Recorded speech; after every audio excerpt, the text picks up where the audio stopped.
We are back for another live watch along. Tonight we have the LA Galaxy and Minnesota United for a chance to go to the Western Conference Final and play the Seattle Sounders for a chance to go to the MLS Cup Final. Hello, everyone. Welcome back to MLS Moves. Please make sure you like this stream down below. Share with a friend. Let's grow the audience as much as we can tonight. And subscribe to the channel if you haven't already.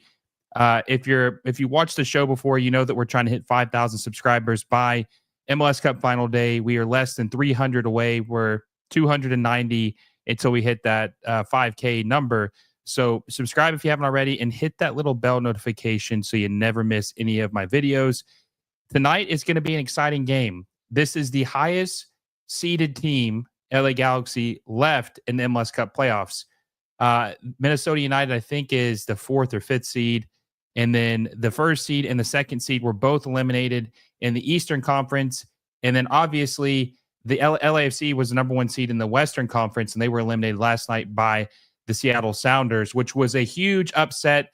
And it's led to a debate on if it's a good thing for MLS to have all their bigger branded teams eliminated from the playoffs. I personally think it's a bad thing. And some people were upset with me because I said that. I'm not saying that the teams that haven't made it thus far are bad or they're not worthy.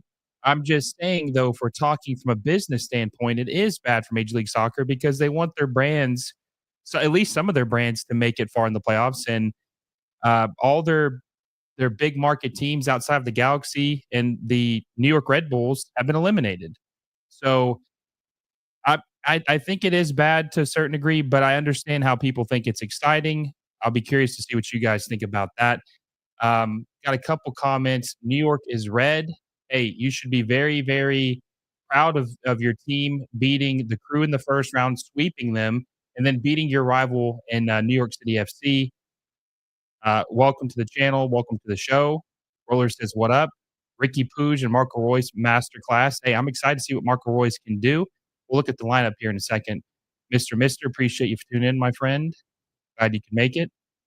Roller says, it's a bad thing, but it's not MLS and Apple's fault. It's the team's fault for fumbling. We'll talk about that in a second because it leads to a bigger question of why that is the case. The Red Bulls are worthy for the MLS Cup. I'm excited to see if the Red Bulls can beat Orlando City SC, which is who they'll be playing in the Eastern Conference Final. See if they can beat them to make it to the MLS Cup Final. It's going to be an interesting matchup. I think the Red Bulls are probably the hottest team in the league right now outside of the Galaxy, but the Galaxy haven't played in 3 weeks. We will see tonight if they are rusty or if they will be able to live up to the expectations of them being the best remaining team in the league. Mr. says, I won't make a prediction tonight. I said Miami would beat Atlanta and LAFC last night. Listen, Mr. Honestly, everybody's predictions are bad right now. Nobody has predicted the bracket that we're seeing before our eyes. I mean, this is an unpredictable of a playoffs as I've ever seen in Major League Soccer. This is the craziest playoff I've ever seen. I don't think there's anybody who's predicted this. Orlando City and the Red Bulls, I tweeted about this, the prediction or the Eastern Conference Final, everybody predicted. Nobody predicted that. Absolutely insane that that's what the Eastern Conference Final is going to be. But it should be entertaining. We'll see who wins out of the two.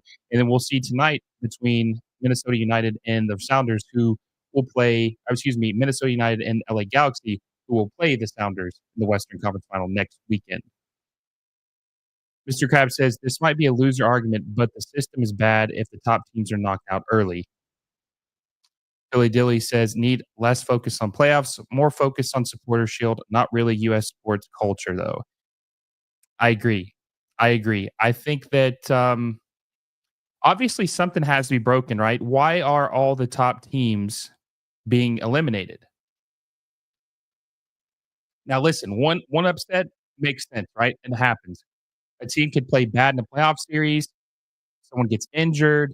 All kinds of things can happen. And it can happen if it was a single elimination game. A single elimination can cause chaos. But when you had a best of 3 series that eliminated your top 2 teams in the Eastern Conference, it is a little weird. Something is off with that because one of Columbus or Miami should have advanced to the next round of the Eastern Conference playoffs. They didn't.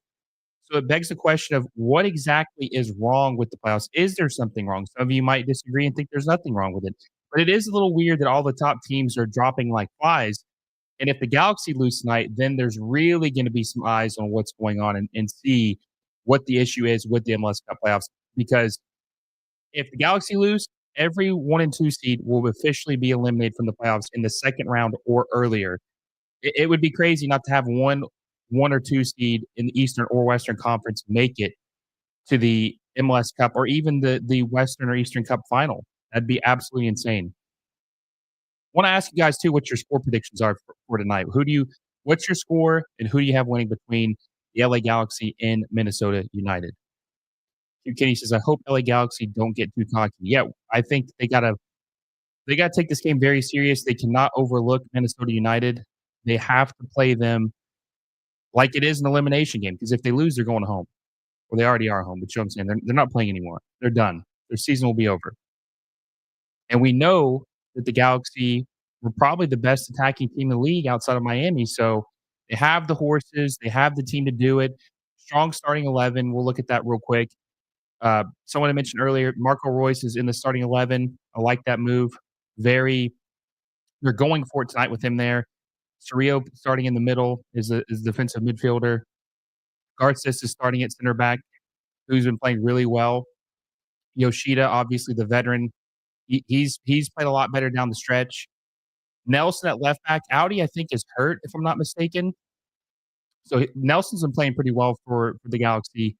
At least he did in the first round. Yamani on the right side. I mean, this is a full strength starting 11 outside of Audi being out for Nelson. And Minnesota United is a scrappy team. Now, this has been the playoffs of the goalkeeper. We saw last night Stephen Fry save uh, save Seattle Sounders against LAFC. Some of the incredible saves he made. We've seen Brad Guzan help Atlanta United beat Inter Miami in the first round. Will Dane St. Clair be able to limit this attack of the LA Galaxy, who are able to score 5 goals in a game easily? It's gonna be a tall task. It's gonna be a tall task, and also they have a very inexperienced manager in Eric Ramsey, who's also the youngest manager in Major League Soccer. He's only 32 years old. So there's a lot of things going against Minnesota United. And if you guys didn't know this, the LA Galaxy haven't lost a game at home this year. They're undefeated. They have not lost a single game at Dignity Health Sports Park. They lost one home game, but it was at the Rose Bowl, so it doesn't really count. I mean, it is a home game, but they haven't lost at this stadium all season long. So it's become sort of a fortress for them this year, and it's going to be hard for any team to beat them. But we'll see what happens. Anything can happen in Major League Soccer. Anything can happen in a single elimination game. So we will see if they can be the first one to do it. Mr. Krabs says the biggest losers are MLS and Apple TV if all the top teams are already out. Well, obviously, some of you guys, or most of you guys, are MLS sickos like I am. Do you think that if all the top teams are out, you will still watch the Eastern and Western Conference Final? Will you still watch the MLS Cup if your team gets eliminated? Or if there's no big brands left, is that going to deter you from watching? Roller says, I just think a lot of teams get tired throughout the seasons in their own separate competitions. For example, Miami won the Shield, lost the first round. Columbus won Leagues Cup, lost round one. Yeah, I mean, the depth issue is still lingers, right? The depth issue still, um, it still hurts a lot of teams. They just don't have the players when they play all these matches to rest. So I agree with that. They need to do a better job of giving some of these teams depth. We'll see if that happens. But I don't know. We'll have to see if they make any rule changes that help this out, because obviously all these European teams have no roster regulations, obviously, right? So they can spend a little money and build some depth and give players time off and not have their quality drop drastically, and it makes a difference. Roller says LAFC won Open Cup, lost the semis. Like, is it too much for these teams? I think you're overworking them apparently. Their load is too much. The load is too much. Now back to score predictions. New York Red Bull fan says 2-2 Minnesota wins on penalties. Hugh Kinney says 3-2 Minnesota. Roller says Galaxy 3-1, not gonna lie. Mr. says, I actually like how unpredictable it's been so far. It just shows how there are no guarantees. Yeah, but I just wish it felt more like they earned it rather than it being fluky, like not bad teams losing because they have a bad game, but more like the other team earned it. If you watched, I mean, you were there with us last night, Mr.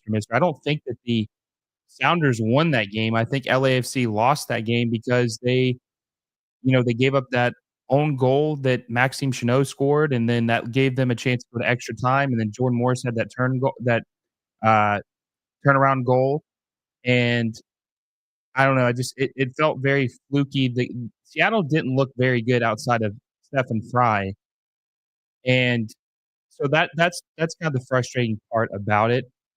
I do think the Galaxy are going to I do think the Galaxy are gonna win tonight pretty decisively. I think it's gonna be I'm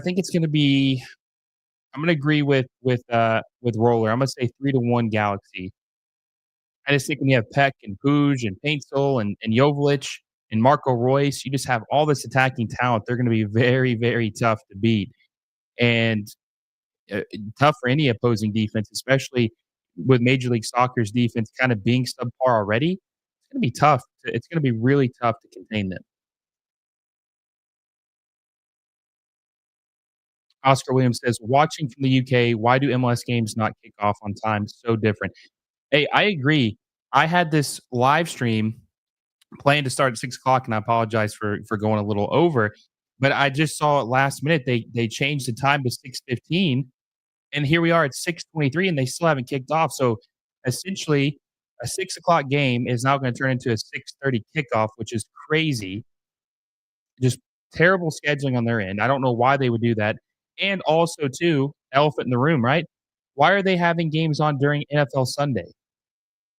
There's NFL games going on right now, and MLS Cup playoffs, which is another reason why the calendar needs to be changed, is having to compete with the NFL. This is the most important time of the season, and here they are competing. Let's see how many NFL games are on right now. 4 NFL games are on right now. 4 NFL games are on right now, and they're having to compete with these games. Excuse me, 3 games are on right now. It hurts them because there's people that would be, watching this game, but they're tuned into their NFL team. They're watching the NFL game instead of an MLS game, the casuals. I know Marco Royce is tired of losing. Are you talking about in his Dortmund days? Let's see, watching for Ferrari reasons. Why is the game delayed? Yeah, it's just an MLS thing. It's what they do. Mr. says, I think Stephen Fry won that game last night. You say earned, but the playoffs upsets can happen.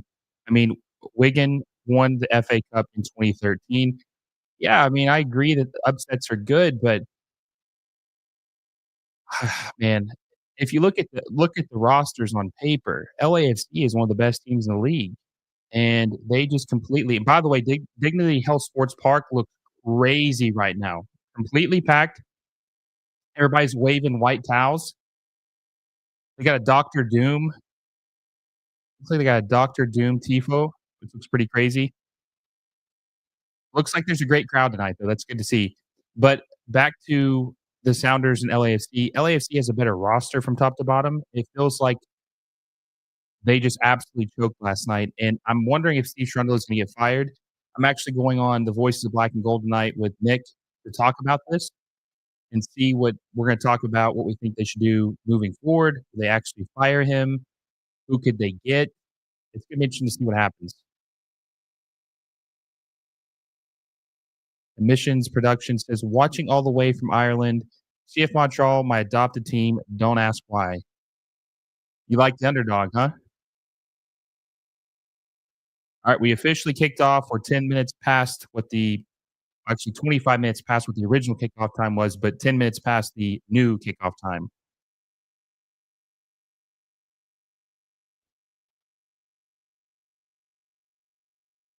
Keep in mind, too, the Galaxy haven't played a match. Oh, Peck scores! 1 minute in. Gabriel Peck. Gabriel Peck. Dude, this team is insane. This team's insane. I'm telling you right now, nobody's beating this team. 1 minute in.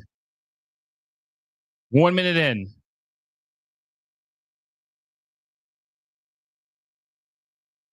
Oh my God. Dude, this team is lethal. Do you see this? I don't know how anyone's gonna beat them.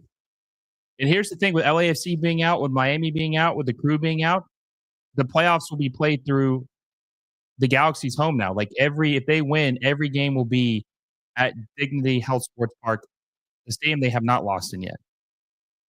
Absolutely crazy.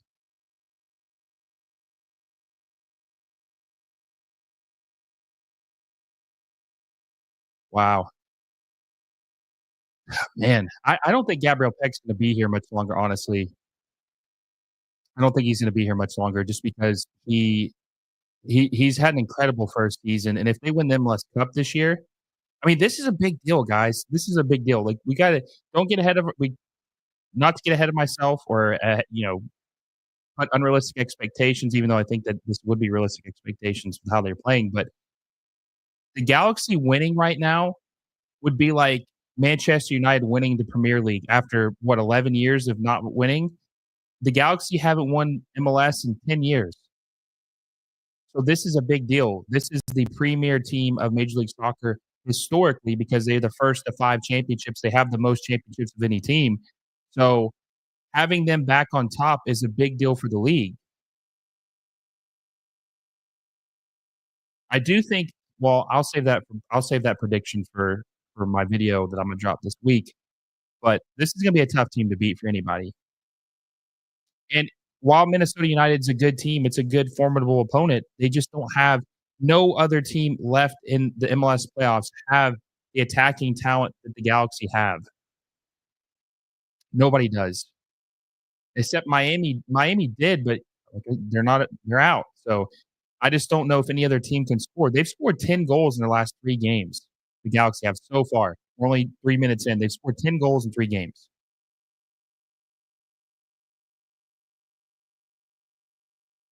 Oh, Minnesota United's threatening too, though.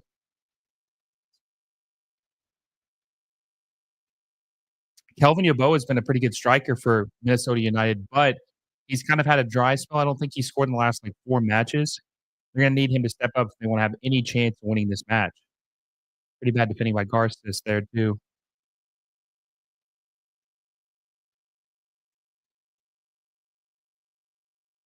Mr. says, "What a start." New York Red Bulls fan says, "Yeah, LA Galaxy won MLS Cup already." I mean, if they're playing like this, who can beat them? Who can beat the Galaxy if they're playing like this?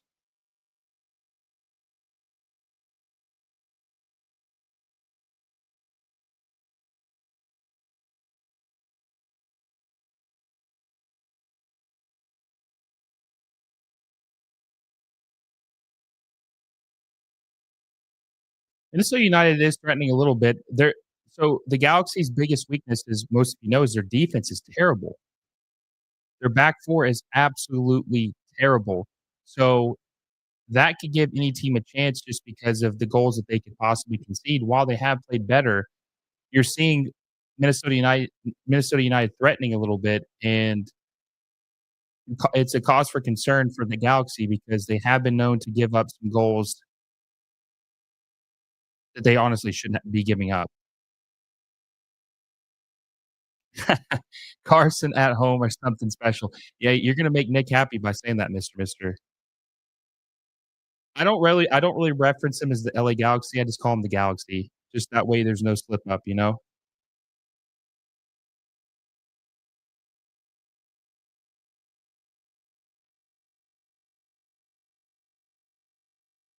You know, honestly, too, one of the things that's important for the Galaxy that they've done differently. Oh, what a goal! Kelvin Yeboah! Kelvin Yeboah! I told you he was threatening. First goal in 4 games. What a goal. Holy Kelvin Yeboah with a screamer. Oh my.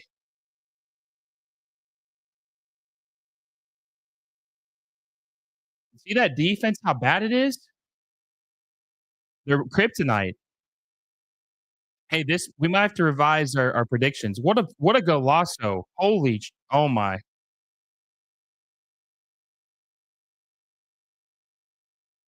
That's a golazo.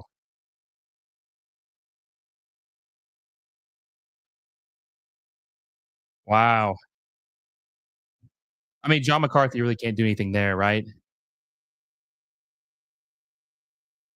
Crazy. Minnesota upset incoming. I don't it's gonna be tough. They haven't lost a game at home, so it's gonna be tough, but that it's a good start. Defense is definitely vulnerable.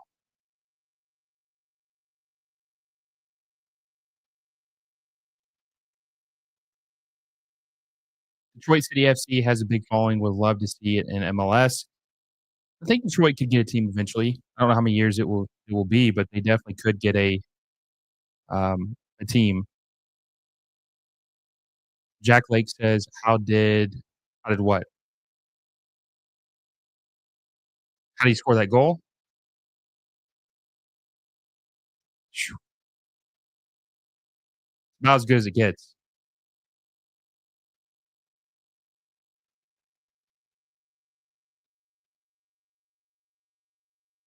How did Minnesota United score? Kelvin Yeboah just scored an absolute screamer.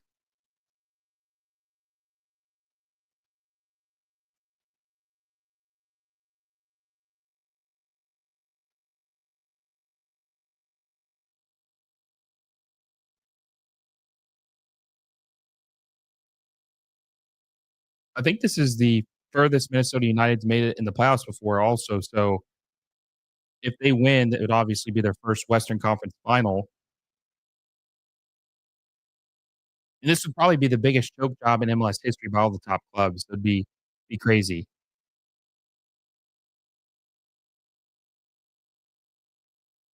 If the Galaxy do win this game,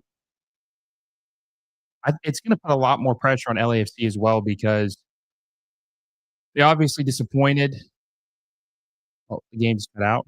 Black screen. There we go. It's gonna put a lot of pressure on LAFC because would have passed my Bruges. Oh, Peck almost got a second one. Let's see. He said deflected off someone. Let's see. It was a handball. Let me see this. No, I didn't go off anybody. And he says, I always get made fun of for being LA Galaxy and Pumas I support no matter what. You got to keep supporting, man. It doesn't matter what anybody says. You support your teams through good times and bad times. Kelly Rex says Minnesota really have a chance here. Geez, what a season 2024 turned out to be. Yeah, what about their young coach Eric Ramsey? He was a set piece coach for Manchester United, if I'm not mistaken. 32 years old, never been a first team coach. Never, I don't think he'd ever been to America before. And he comes in here. You know, they'd start off pretty well, but he came in here and kept things going, played very well, got him to the playoffs, and here they are playing the Galaxy in the semifinals. You have to give him a lot of credit for what he's been able to do with the South or with Minnesota United. Atlas says there will be over 4.5 goals in the first half. There will be 3 more goals in the first half, I think. Yeah, I we'll see what happens. I mean, things are definitely opened up. This is more exciting already than the game last night. Last night's game was very, very dry.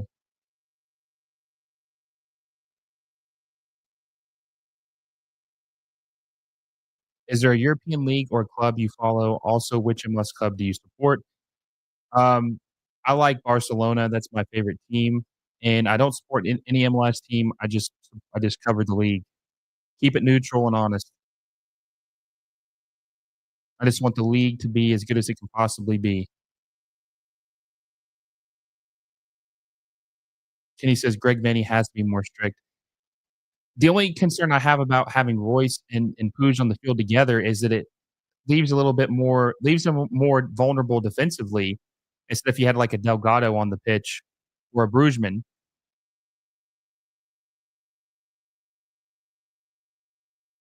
when you have Royce and you have Ricky Puig on the field, like, you're at the same time, you're really going for it attacking wise.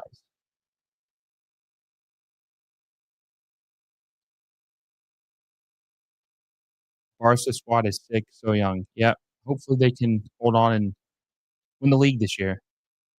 No severe collapse down the stretch, like Man City's collapsing right now.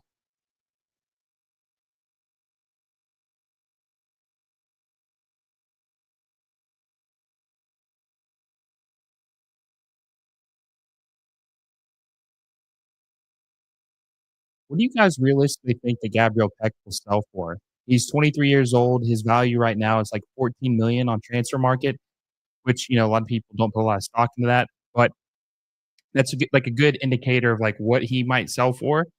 He's worth 14 million on there. He was bought for 12 million. Obviously, he's been balling out for the Galaxy. Probably been their best player this year between him and Puig, but maybe to give him the slight edge. What do you think he would sell for? I wouldn't sell Gabriel Peck for anything less than $30 million, honestly.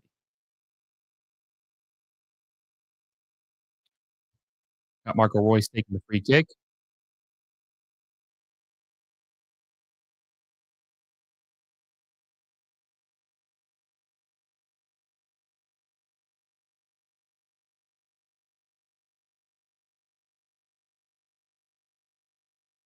12 minutes in.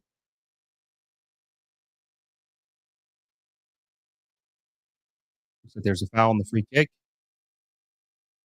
Arsenal need to protect the young players from long-term injuries, though. Can't rely too heavily on youth and long seasons, injury prone. Makes me a little bit worried about Yamal not playing him too much. He's played a lot of ball the last year. Being careful with him so he can fully develop and uh, become the player that we all know he can be, or maybe even greater than the player that we think he can be. Cute Kenny says, I know Greg Vanny and Marky Delgado want revenge against Seattle.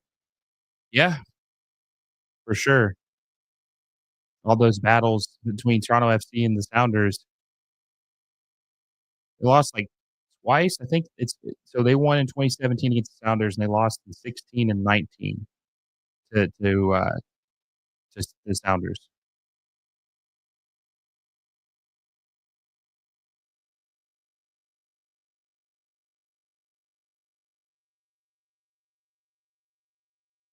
But they fouled Puig. Mr. says, I think they could probably get 25 to 30 million for Peck. I agree. I think they could easily get 25 to 30 million for Peck. He had 14 goals and 15 assists this season. Looks really good. Really good.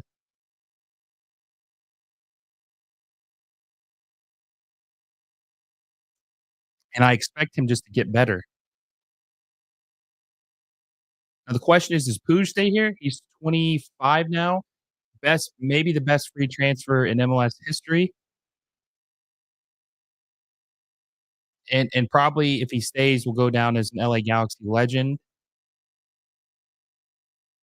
His redemption story is really good considering he was outcast at Barcelona. They didn't really want him. They let him leave here, come here for free. He came to MLS when he had options to stay in Europe. He's built himself as an LA Galaxy legend, I think, honestly. And if he were the one to help them win their first cup in a decade, oh, Yoshida just wide. I think he was offside though. Um, that would be an incredible story for him. An incredible story for him.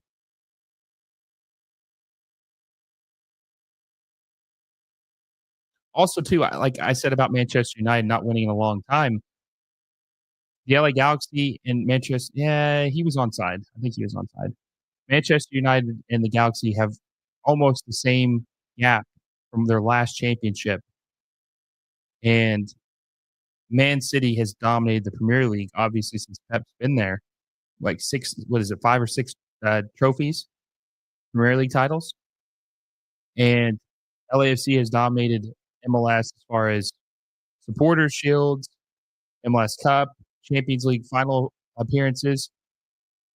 And if they're able to get a championship, the LA Galaxy, that would be incredible for them to do that after all the LAFC success they've had recently. Not even Manchester United's been able to get their self back on track like they used to be. I consider Seattle our third rival. So you have LAFC 1, San Jose 2, Seattle 3.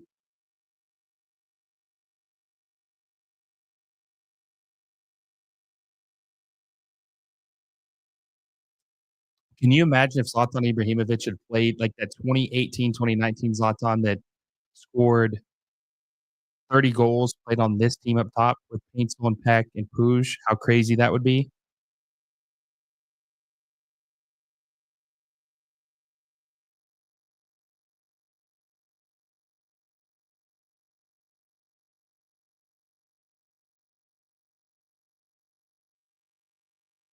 I'm gonna have Mo Football come on with us at halftime.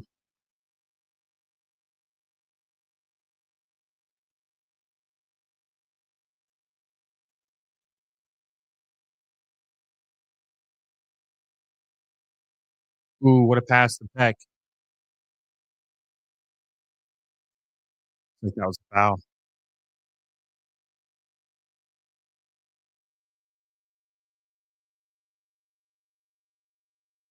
LA is named the Galaxy, but Minnesota has the stars on their kit. Yeah, it is a little weird, right? I don't know exactly what the theme is of Minnesota United with why their jersey looks like that. My friends and family that are LA Galaxy fans dislike Seattle. Yeah, I mean, Seattle and Portland really hasn't been much of a rivalry the last couple of years because Portland's been bad and Seattle hasn't really been that good compared to their normal standard.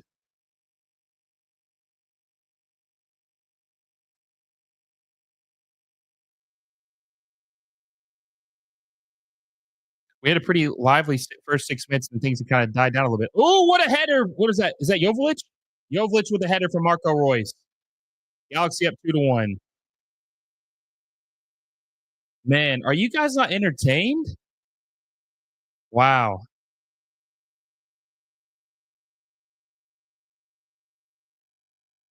This game is wild. This game is wild. This game is already 1,000 times more entertaining than last night's game. Crazy.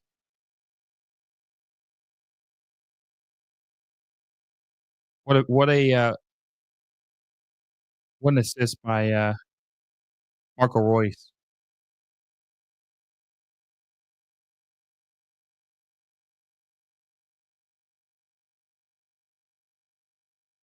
Joveljic has really been good this year when he's been healthy.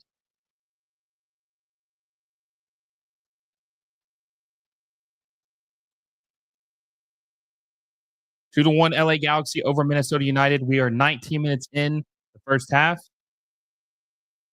Got an entertaining game. 3 goals in the first half is crazy, especially the first 19 minutes. Who do you think is going to win? I think the Galaxy are going to win. Red Bull fan says this is going to be a high scoring game. Oh yeah, for sure. Oh, look at Peck. Steal the ball away. Well, that was a handball for sure. Like a handball on Joveljic. This team is just so damn dangerous.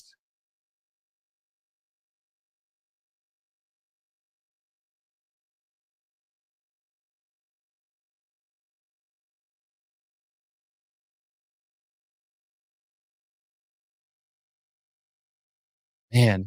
So the Galaxy are 28-0-7 when leading in their last 35 matches.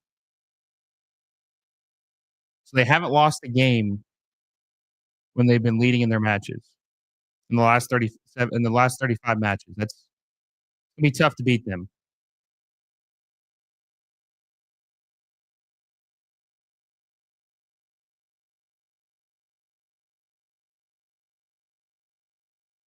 Hope the Galaxy don't celebrate too early. Don't want them to choke like LAFC. Yeah. Okay, so it says the Galaxy have a 75% chance of winning, 15% chance of extra time, 9% chance of losing.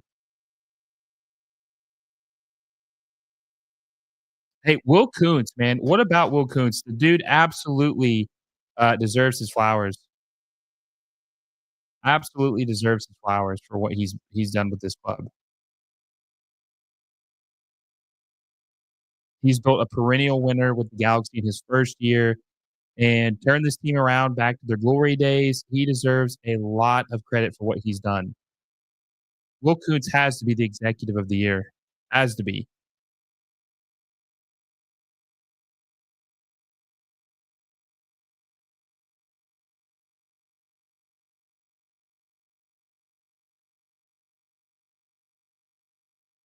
Mr. Mister says, I'm about 30 seconds ahead of you. Watch the game. I won't spoil anything. When he said it's died down, I thought, just wait a second. Is it? I wonder why that is. Every time that I stream this, it feels like my game's always behind.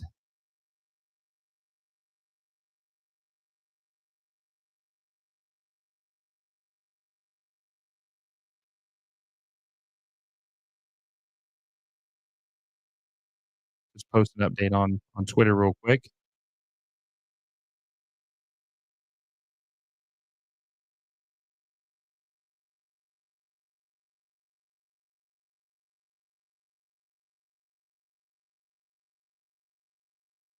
So, are you guys convinced now that the Galaxy are the best team in the playoffs that's left?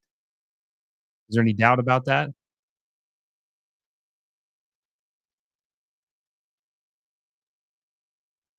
The Sounders obviously have an advantage because they don't concede a lot of goals. They're a good defensive team, but they had a lot of injuries yesterday, and their star defender Yamar got subbed out because he got hurt. So it's gonna be tough. I like to thank Will Kuntz for making us believe again, right? Oh my god, dude! Look at the dribbling skills by Peck. It's insane. Dude's crazy.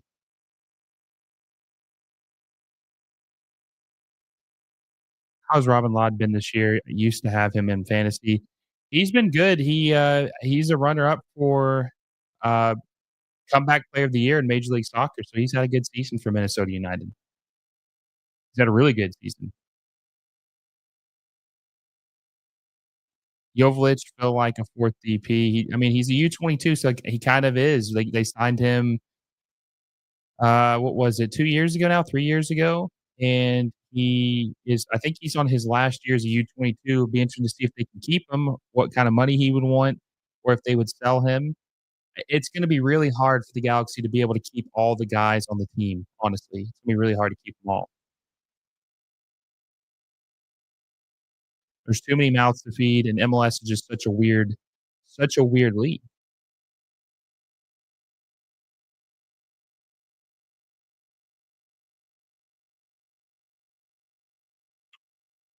It is the most American streamers, in all honesty. Whenever Tactical Manager does a USMNT stream, it's usually about 30 seconds behind.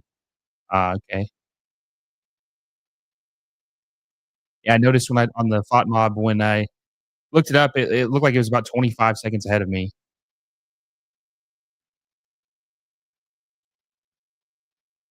Who would have passed from Puig to Gabriel Peck? Do you see the chemistry between these guys? There's a foul on him, right?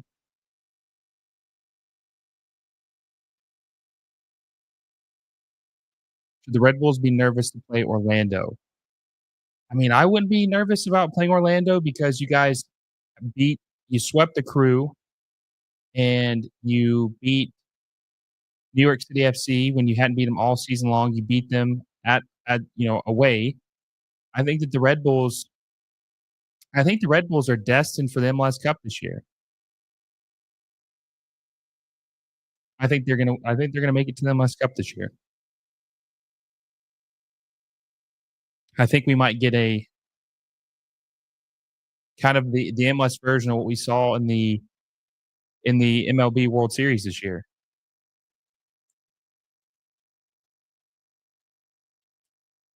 Did I think that Diego Luna should have been called up? Yes, I do. I think he should have been called up last camp.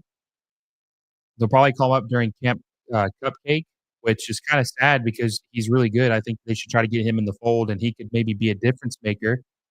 I mean, Malik Tillman hasn't done anything for the USMNT. Why not give someone like Diego Luna a chance to see if he can perform? Stream delay is why I have to turn off Sofa Sport alerts, hear the alert on phone 30 seconds before seeing it on the stream. Yeah, that's annoying. I got my phone on do not disturb, so that way I don't get any alerts, texts, calls, anything during the stream.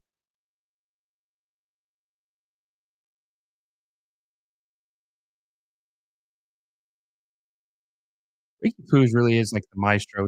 This probably the best passer in MLS outside of Messi. Just an incredible player.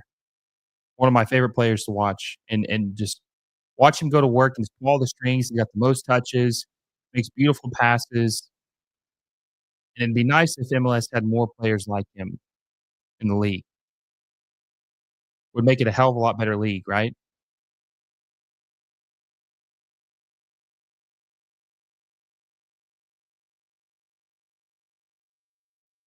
Then we get destroyed by the LA Galaxy. I mean, it'd be interesting. It's gonna be tough for any team to beat the Galaxy, but the Red Bulls are probably the hottest team in the league right now, not named the Galaxy just because of all the teams they beat. They're playing really well as a team. Sandro Schwartz deserves a lot of credit for what he's done with that team. Sandro Schwartz has been a really good manager for the Red Bulls. A lot of people were saying that he was mid and like, why did we let go of Troy Sin? Why did we hire this guy? I heard a lot of people say that. And I think it's worked out. Guys, if you haven't already, make sure you like the stream down below. It helps us with the algorithm. Also, make sure you subscribe to the channel if you haven't already. We're like one subscriber away from, or actually, we're less than 300 away from 5,000. So make sure you subscribe if you haven't already. Hit the little bell notification so you never miss a video, and share with a friend. We're going to grow our audience as big as we can tonight to see who will play the Seattle Sounders in the Western Conference Final between LA Galaxy and Minnesota United. So make sure you share the link down below. Oh man, this has been an interesting first half. Best player on the pitch for me for through the first 30 minutes is probably Gabriel Peck. Puig is a close second just because of how his distribution skills, his passing, to see how important of a player he is.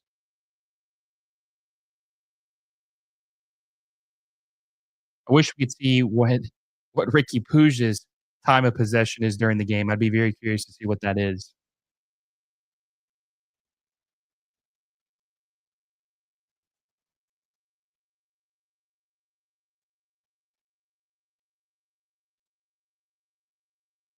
Another foul on Jovic, or they fouled Jovic. They'll get another free kick. Scored off on one set piece already. We'll see if they can score on another one.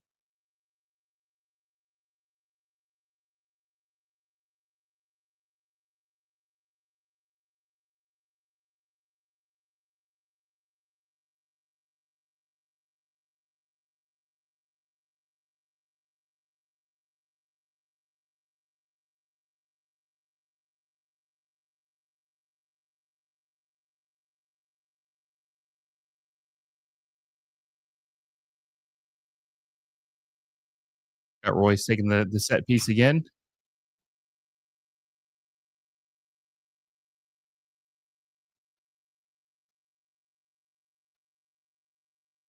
Just wide.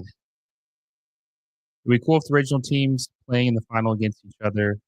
That guy's been a beast. Yes, he has. He's been the best player in the pitch so far. Adrian Johnson says, "Imagine if Jurgen Klopp came to MLS." Yeah, it's not going to happen. He's done with coaching for the foreseeable future. He doesn't want to betray the Liverpool fans and community after saying he was burnt out on coaching and then just taking another job. So he'll be done for a while. I don't see him coming. I don't see him coaching for years if he ever coaches again. Plus, he's like close to 60 years old.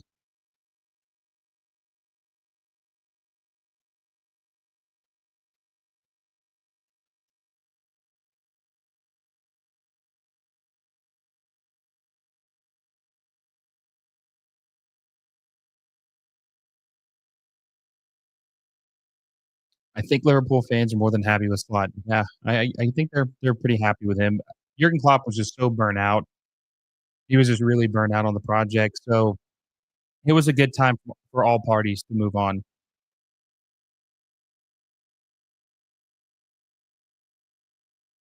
But he still loves the club. He doesn't want them to feel like he betrayed them or anything like that. So he won't coach for a while.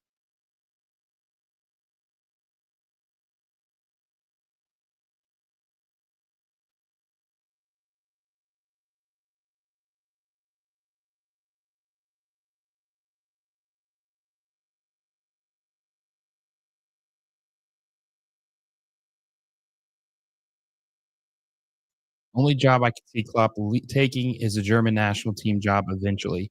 Yeah, I could see that, but probably after the 2026 World Cup, give him a couple of years off. I'm wondering if he lives in the States now. I heard a rumor he was gonna move to the States, live here, or at least part-time, so I'm curious about that. I don't think that he would ever coach in Major League Soccer or anything like that. National team job would be perfect for him, though, because it's less commitment than it is, club football.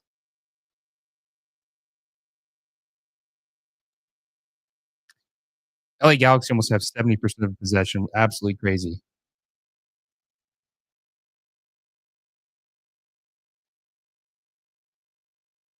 Do you think that San Diego could have picked a better name?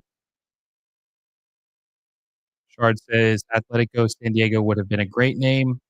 I mean, that's the new that's the new, trend, right? Just any city you are, FC or SD. I mean, I guess they could have picked a better name, but don't you think they could have picked a better badge? Do you like the weird badge they have? I know a lot of people were upset with it when it dropped. I think it's kinda bad, honestly. Cosmo is the best mascot in MLS. Uh, I get he's definitely the most iconic, right? He's got his own Twitter he's got his own Twitter account or X account, excuse me. Isn't Jurgen Klopp the new global head of soccer at Red Bull? Oh, is he? I'll look that up and see. I don't think he is. I think he's just taking a sabbatical. I think he's just kinda chilling for a little bit. Let's see. Okay, yeah, you're right. January 1st, Klopp will start his new role as the head of global soccer for Red Bull. Huh, interesting. But that's not really coaching. That's a little I mean, I don't know exactly what that's gonna entail, but it's not gonna be as intense as it is for him to coach. Do you think San Diego FC versus Inter Miami next year will be a good match with San Diego's potential? Uh, I'm a little concerned about San Diego right now because they only have, like, 5 or 6 players, and preseason starts in a month and a half, so I'm a little concerned about that. They're gonna have to add some serious pieces here. Now they will do that through the expansion draft, but they're gonna have to add some quality players other than that if they wanna be competitive.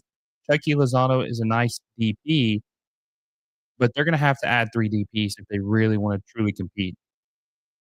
Being an expansion team in Major League Soccer is extremely hard to succeed, early on, so they're gonna need all the help they can get, and they're gonna have to make some more serious moves if they wanna compete.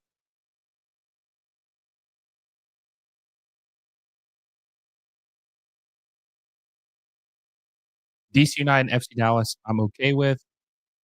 I'm okay with every team, honestly. I don't like I said, I don't have a favorite, and I don't have a team I dislike. Obviously, I'd like teams to spend more money or at least invest more.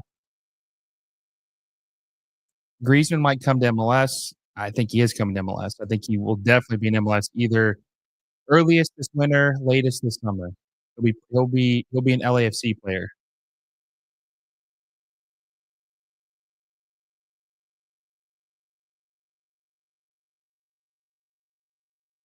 Olivier Giroud is the worst signing of MLS. I mean, he's not performing well, but it's mostly the system they're playing in. They're not really playing a system that suits him, which limits his goal contributions.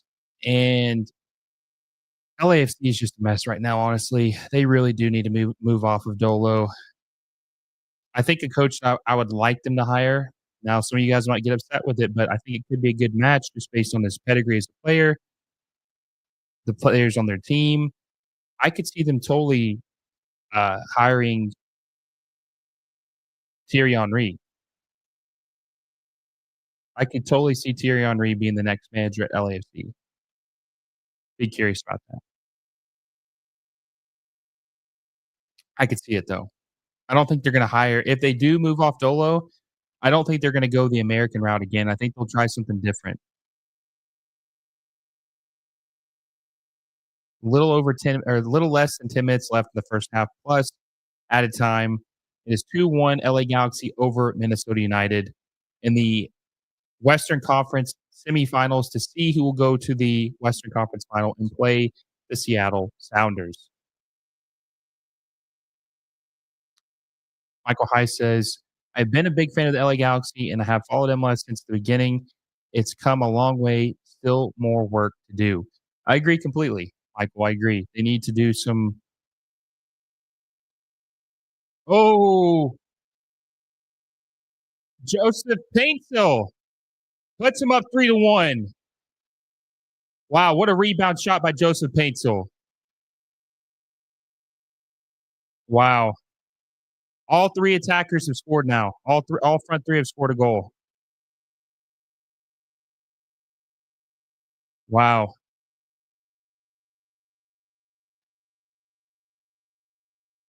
This team's scary. 3-1. 3-1 LA Galaxy over Minnesota United. Was he onside though? Mickey might look like he might be offside. It was a whiff by Joveljic, but a great rebound by Paintsville to clean it up.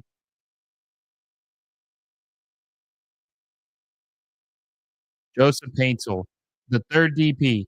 $10 million by the LA Galaxy to sign him. He's making $4 million. They had to pay him a very handsome salary for him to leave.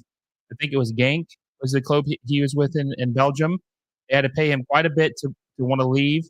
He left. Been a great signing for the LA Galaxy. Peck, Paintsville, Puig, three Ps, three DPs. Incredible to watch. Incredible to watch.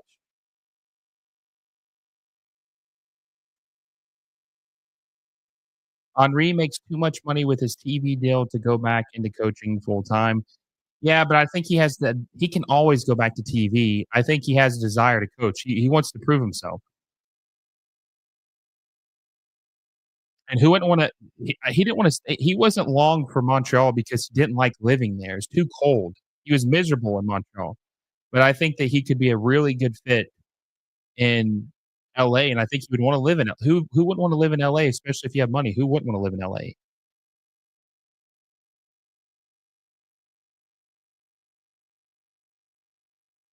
Ooh, Yobo is close. Mr. says, I was thinking Patrick Vieira replacing Dolo. He's a better manager than Henri. Plus, Vieira is my favorite Arsenal player ever. I'd follow more LAFC if that happened. Yeah, but I think he just signed with Genova. I think he just got announced as their next manager. So I don't think he's off the market because he would have been Atlanta United's next coach if he was available. But they're kind of on the fence of who they want to be their next manager. They are undecided if they want to keep their interim Rob Valentino. So he moved on and he took another job.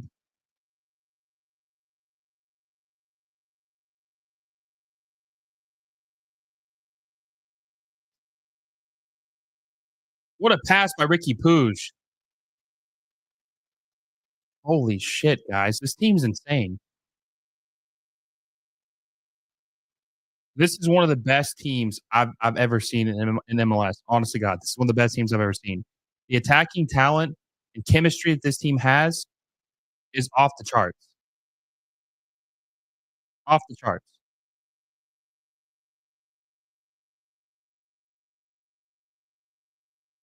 It's one of the best teams I've ever seen.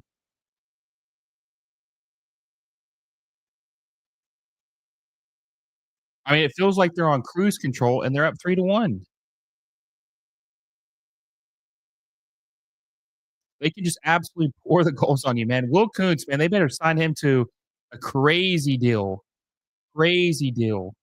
And hey, big applause to AEG for actually investing money and doing it the modern way. They gave Will Kuntz $25 million budget to spend on two DPs and a U22 this offseason, and they spent $20 million on Gabriel Peck, Joseph Paintsel. Oh, Marco Royce. Ooh, a little chippy. But they spent $20 million on Puig and not Puig, but Peck and Paintsel. They spent $20 million on these guys. They got the okay from ownership, and they made the most of it. Great scouting by Will Kuntz. Great scouting by Will Kuntz. completely changed his team around. And they were able to work out some kind of weird deal with they worked out some unique deal with Marco Royce to be able to sign him because obviously he wanted a lot of money.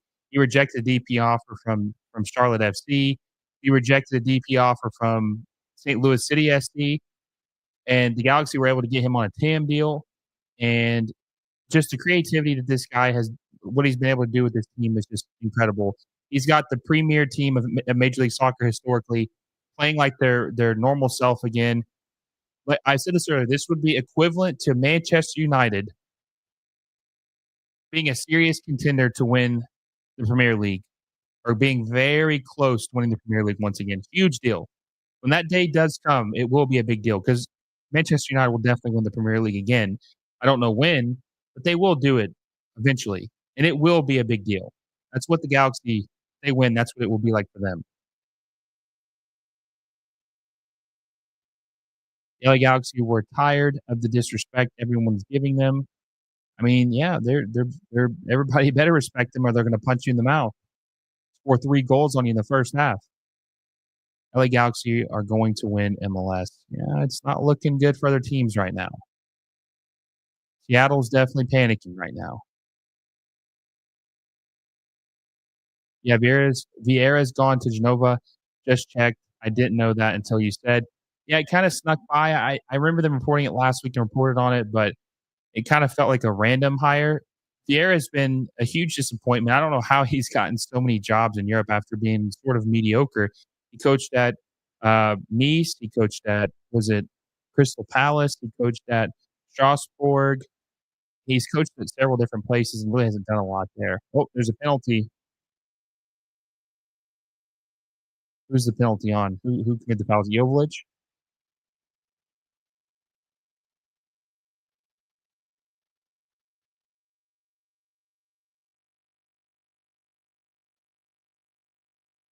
Yeah, Jovic tripped him up.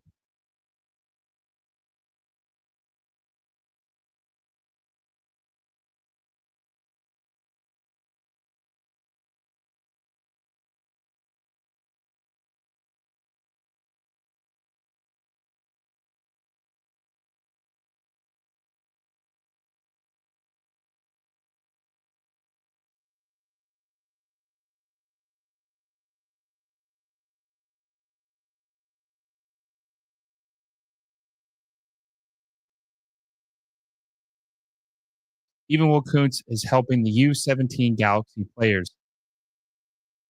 Yeah, he's going from Chris Klein to Will Kuntz is the craziest upgrade in the history of upgrades. Absolutely crazy upgrade.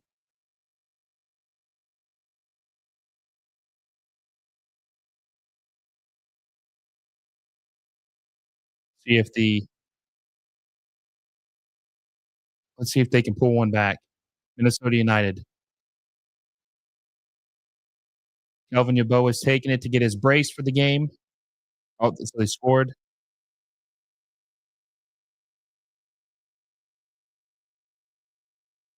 Paintsville gets yellow. Kind of like a flop to me.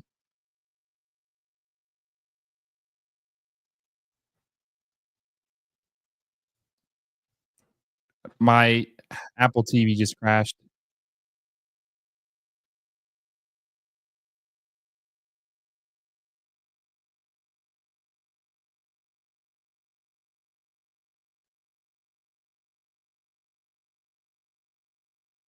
It'll probably be like 5 minutes of added time, I'd say.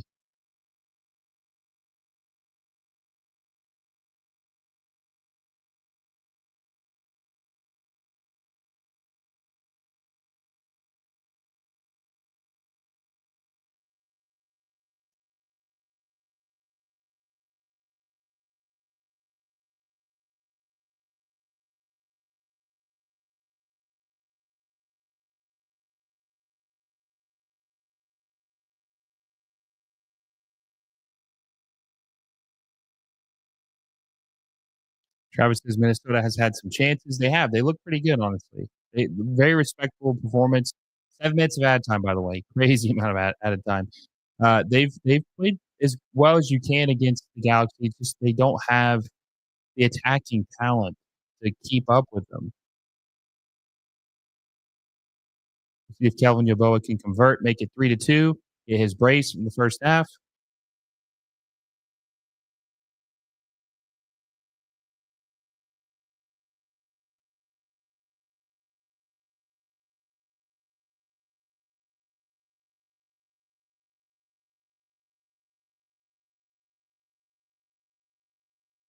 It's the longest stretch of a PK I've ever seen in my life. With a stutter step and a miss by Yeboah. The stop killed him. The stutter step absolutely killed the momentum on that shot. I am not a fan of the stutter step like that. He kicked it right to him. Should've went left.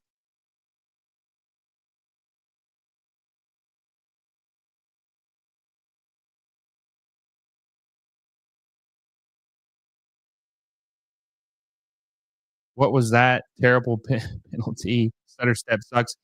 Hey, the stutter step is bad, but for all you guys who've been watching Major League Soccer for a while, do you remember are they gonna get to retake it? Oh, I guess he's gonna be able to retake it.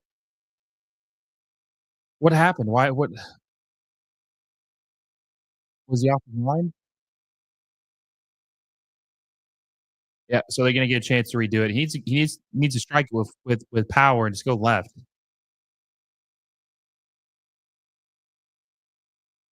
But if you guys been watching Major League Soccer for a while, do you remember how bad the Joseph Martinez yeah, he was definitely off the line. The Joseph Martinez hop step PK was? So that was the worst thing I've ever seen in my life. It was so damn bad. He would miss it all the time because it have no power. I hate the stutter step, and I definitely hate the jump step PK.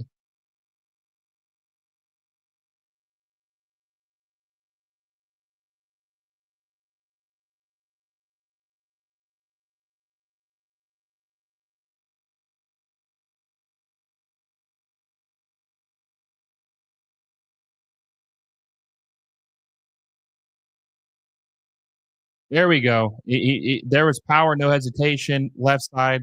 Like I said, Kelvin Yeboah gets his brace. The celebration. Kelvin Yeboah scores the brace. It's 3-2. LA Galaxy over Minnesota United. There are less than 4 minutes left in added time.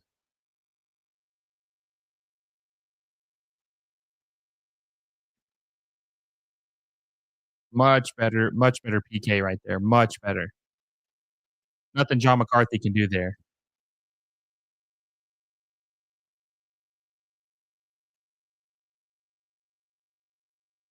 Sipping the tea. Celebration by Yeboah. Be curious to see if Minnesota United move off Timu Pukki next year because of he's expensive and how well Yeboah's been playing. I'll be curious to see if they move off of him. They definitely need to get number 10. They never really replaced Reynoso. He was a headache for Minnesota, but they need to replace him as well.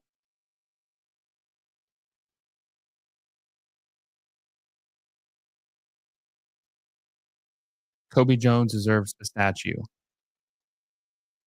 Yeah, I mean, Kobe Jones is an LA Galaxy legend and an LA Galaxy commentator legend as well. But best playoff game yet? Uh, yeah, probably. Honestly, the playoffs, there really hasn't been that great of a game yet. The Galaxy smoked the Rapids in both games. A lot of the first round games went to PKs, very low scoring or draws in the regular time. There really hasn't been a crazy exciting match yet. This is probably the first exciting match where both teams are really playing very well. 5 goals in the first half. What more can we complain about with 5 goals in the first half? It's been an incredible first half.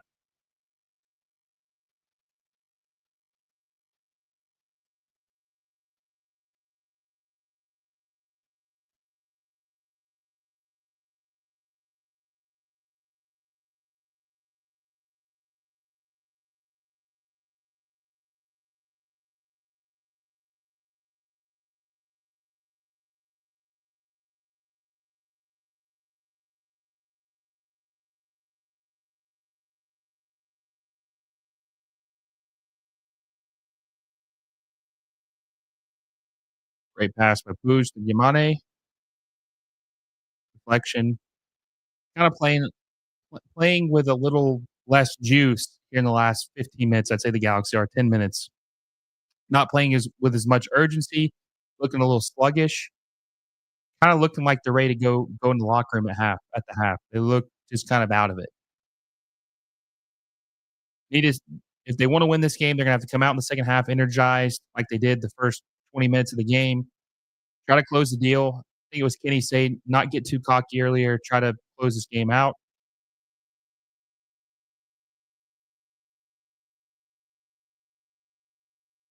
Minnesota United could be a thorn in your side and be a team that can surprise you and be tough to put away. So they gotta play with urgency. Gabriel Peck has got the worst grass stains ever on this kid already.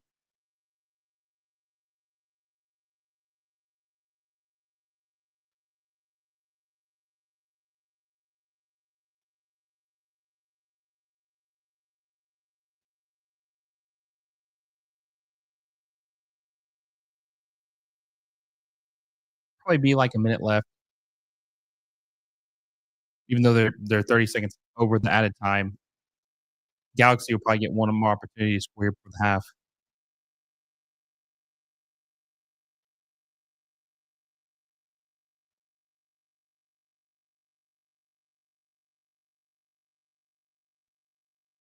Foul on Marco Royce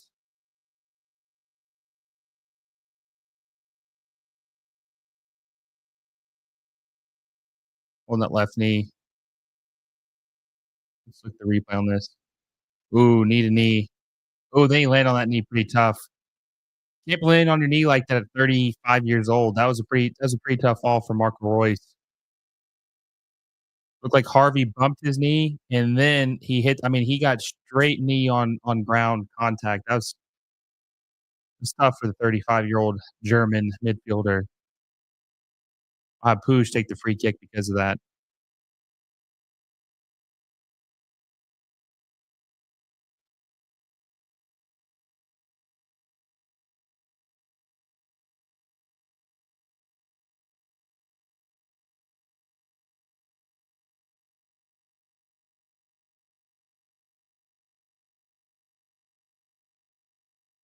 A little too long by Puig. Is the pitch okay tonight? A lot of guys are tripping. Looks a little slippery tonight. A lot of guys are falling down quite a bit, honestly. Does Galaxy have a 76% chance of winning, 16% chance or 17% chance of going to extra time, 7% chance of Minnesota United winning. Got 3 guys on Puig or, Peck.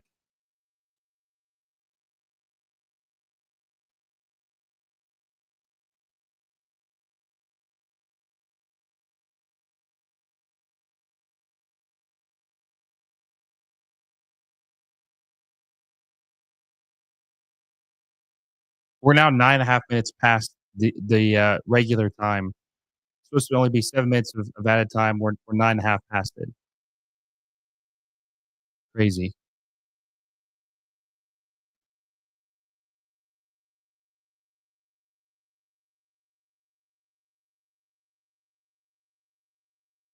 It's almost like they're conceding, like, "Yeah, blow the whistle."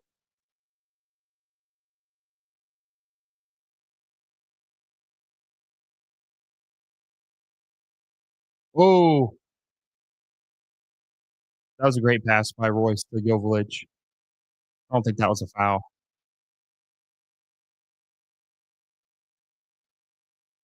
Dude, we are 10 minutes past, uh, regular time. How 3.5 minutes past what the original added time was. What are they doing?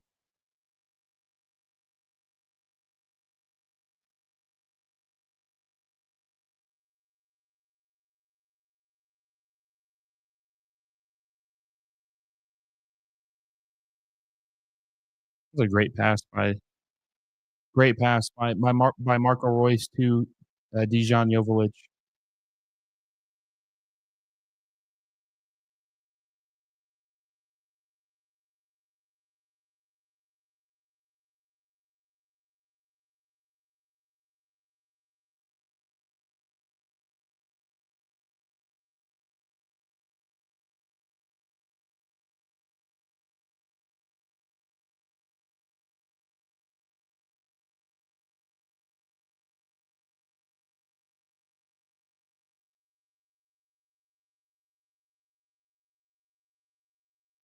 All right, looks like it's officially halftime. Well, that's what it says on the thought mob. It's a little bit ahead. All right, there we go. It's officially halftime. 3-2 LA Galaxy over Minnesota United in the first half. Crazy goals. Yeboah with a hat trick, or not a hat trick, a brace, excuse me.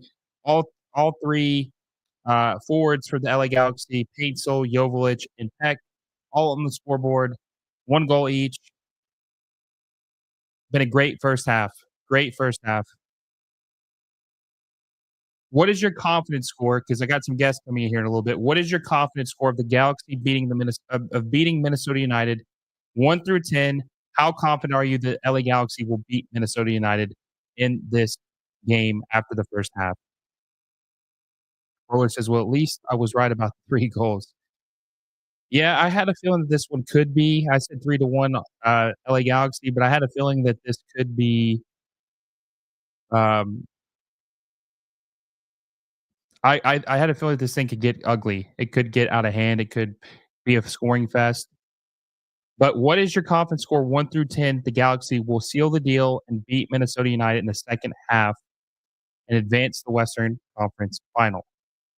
Matthew Garcia says, "What a first half." Hugh Kinney says, "Maybe 5-3." You're saying that's going to be the final score. Roller says, "I didn't see this as a low goal game." Look, when you got the Galaxy, it's never really a low goal game. I don't remember what they had this season. Let's see how many goals they had.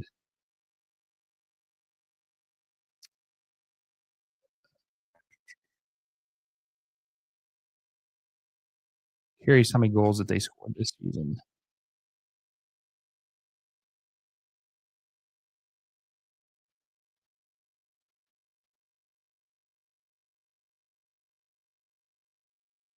Let's see. Where the hell is the table at? Okay, here we go. So the Galaxy scored 59 goals or 69 goals this year. The only 2 teams that scored more goals than them were Inter Miami and the Columbus Crew. Crew scored 72, Inter Miami scored 79, and their goal difference was 19. So they didn't score as I mean, they scored quite a big goal. They scored the 3rd most goals in the league, but right now, everything is clicking. Now, at the beginning of the season, they kinda struggled because they were trying to integrate all these pieces together, but it seems like they figured things out, and this team is a well-oiled machine, and they're gonna be so tough to beat for any club. Roller says 4-3 in extra time. Red Bull fan says maybe 3-3 LA Galaxy went on pins. D-Life HD says, "I think the Galaxy is the best team in the playoffs, and they now have home field advantage." That's crucial because they haven't lost a game at home all season long. Mister says, "I don't I let's see, I dare give a confidence score after last night, but it's looking good for the Galaxy right now." Roller says, "Galaxy won't let a game go to penalties. They'll clean it up or stink it up, but not on penalties." Q Kenny says Ricky has to step it up. I think Ricky played pretty well in the first half. He was pinging passes, pulling the strings, looking really good. He didn't. He's on the scoreboard, and I don't know if he has an assist. He might have 1 assist, but I think he was very active in the first half, and noticeable. I don't really think any Galaxy player played bad except for Garces when he failed to mark Yeboah on that first goal and he scored a golazo. I think the defense is probably the most concerning thing at this point.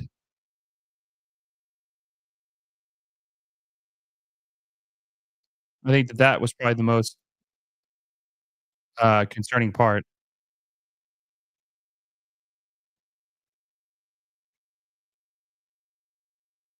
Now the problem is Orlando City, the Red Bulls, the Sounders, they just don't have the attacking talent that the Galaxy have.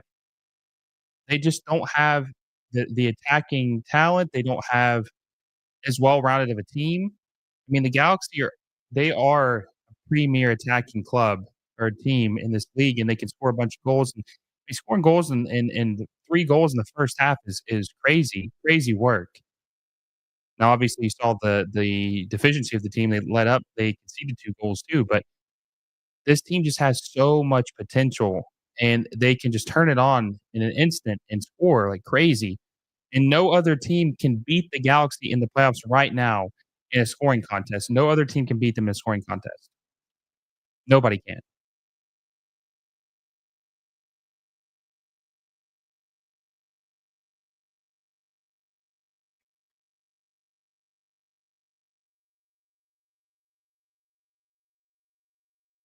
And the Galaxy, like I said, have not lost a game at home this year.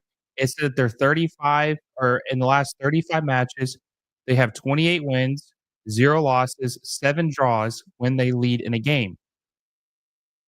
At any point in the game, that's their record. Not just obviously if you lead at the end of the game, you win, but if they had any lead at any point in the game in the last 35 matches, they're 28, 0 draws, or sorry, 0 losses, 7 draws. So and they haven't lost a game. Now the Galaxy, like I said, this would be their first Western Conference Final appearance since 2014, which they won that year against New England Revolution. Robbie Keane was the man back then. This would be their first time back. We'll see if they can seal the deal. Now, a lot of fans were very skeptical of Greg Vanney when he became the manager, not a little skeptical about if he would be able to lead them back to their glory days. I thought Greg Vanney was always a good manager for Toronto FC. Won an MLS Cup there. Was actually the first. Greg Vanney was the first manager in Toronto FC history to lead them to the playoffs, which is kind of crazy when you think about it. But um, the Galaxy seem like they're back.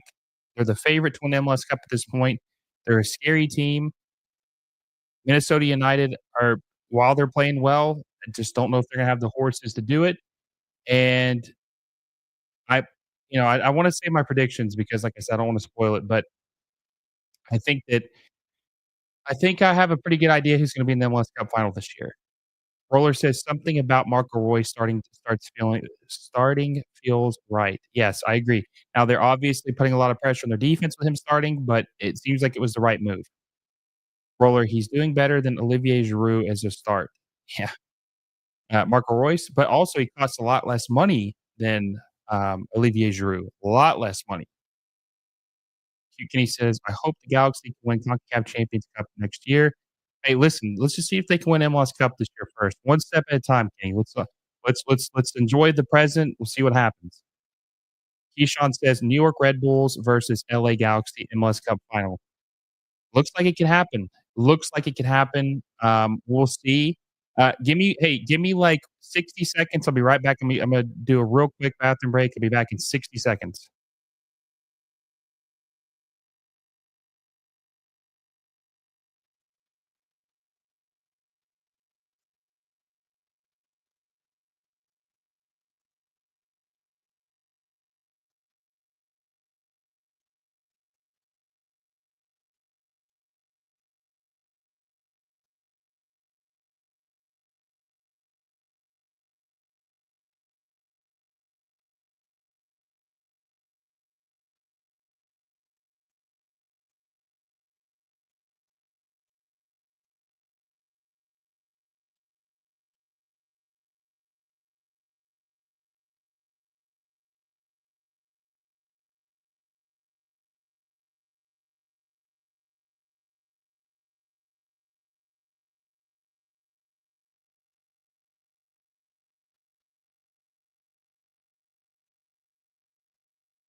All right, we're back. Roller says either way, Marco Royce will drop back and defend when needed to. He can assist, score, and defend. Olivier Giroud being more expensive than Royce really isn't looking good now. No, and Marco Royce is 3 years younger than him, which is kind of crazy when you think about it. He's only making 1.5 mil. He's 3 years younger.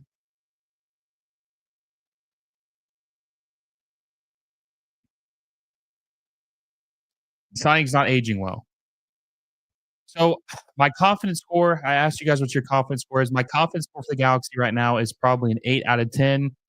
It's hard for them to lose at home. They're scoring goals. They're not really struggling to score goals. My biggest concern was they took a 3-week break. Um, they took a 3-week break because of them sweeping the Rapids in the first round. They haven't played a game since the 3rd of November, and you can't even tell. They look just as good as they've looked at any point this season. So there's no rust. They're playing well. They're scoring goals. The defense isn't being too much of a liability. And I think that they're gonna win this game. They're gonna go to their first Western Conference final since 2014. And you know what's great too is that the playoffs are back next week. There's no awkward break. We're gonna get playoffs next week. We don't have to wait 2 weeks or 3 weeks. We continue it on. We keep the momentum going. We'll have the MLS Western and Eastern Conference Final next weekend, and then we will have the MLS Cup Final the following weekend. So we're just keeping the continuation going. It's nice. Cute Kenny says, "People saying LA Galaxy's trophies don't count." Of course they count. Nobody's gonna say, "Oh, they won in 1997 when or 1998," or whenever the hell it was. There were only 10 teams back then. That doesn't count. It counts, man. Like, it definitely counts. Like, I wouldn't I'm not gonna judge the Galaxy on when they won. It's like saying that the Madrid or the, Barcelona or the Ajax trophies don't count because of when they won them. They definitely count. They definitely count.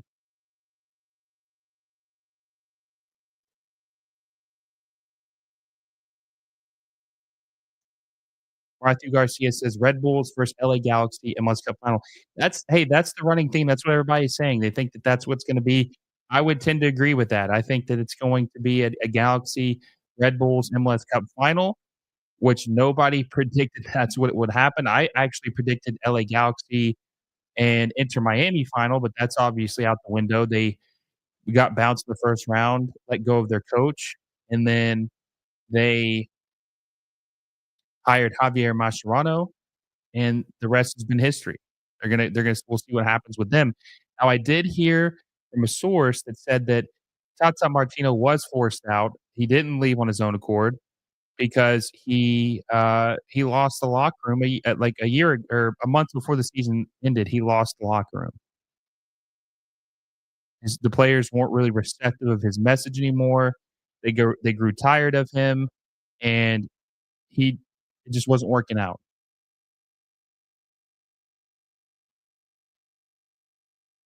All the older players, the Barca vets, completely lost faith in him.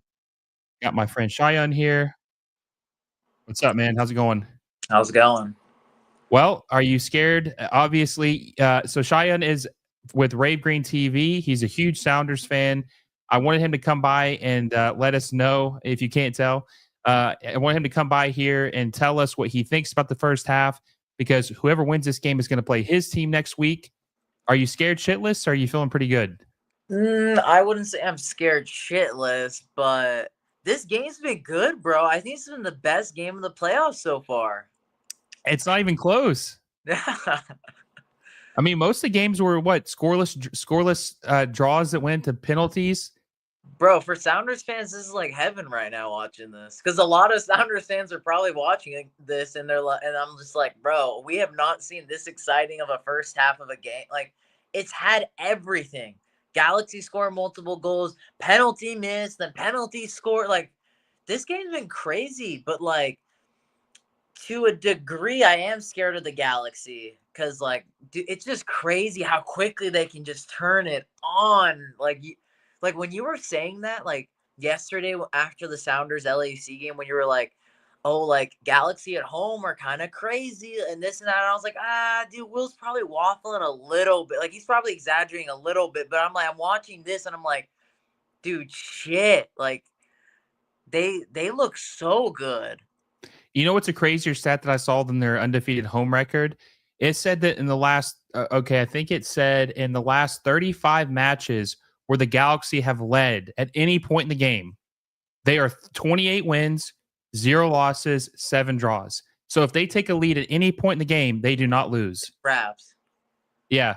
So that's what scares me about the Sounders, which I know me and you are going to do an extensive breakdown of that in some point this week for your channel. But man, you and I both know the Sounders are not a team that scores a lot of goals.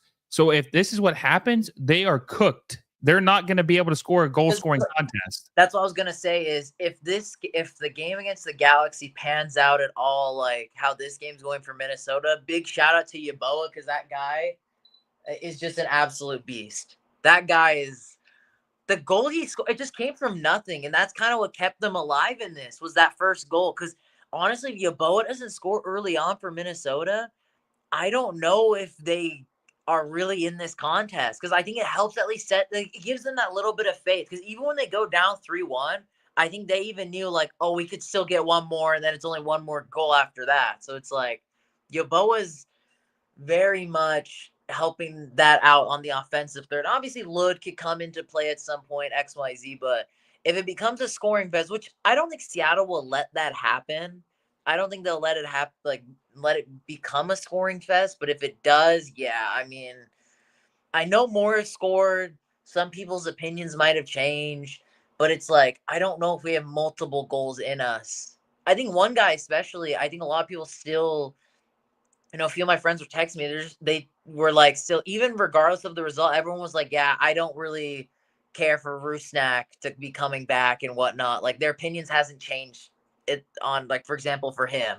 Like, so They're gonna have to do a lot of changes this offseason, but also too, man, like Kelvin Yeboah is better than any player on the Sounders outside of maybe De La Vega, but we haven't seen enough of him to really know what he is. He's been too inconsistent.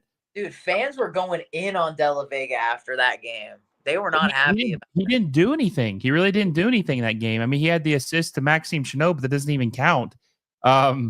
But like Kelvin Yeboah is better than any player on the Sounders team. And the offensive line, yes, sure. And the offense, yeah, and the offensive line, exactly. Well, just someone who can score goals for them, which they're going to have to do. I don't think Jordan Morris is going to be able to do it. So I'm expecting them to probably do something crazy. I think Rui Diaz is probably going to get the start against the Galaxy because that's the only thing they're going to be able to hope for is that maybe he can find the back of the net to give them a chance to win. They're going to have put out the most attack heavy lineup they can possibly put out, because if they put a defensive lineup, a heavy defensive lineup, Cheyenne, they're going to put themselves in a corner that if the Galaxy break through, they're screwed because then you can't score. Yeah, I mean, it's definitely going to be interesting.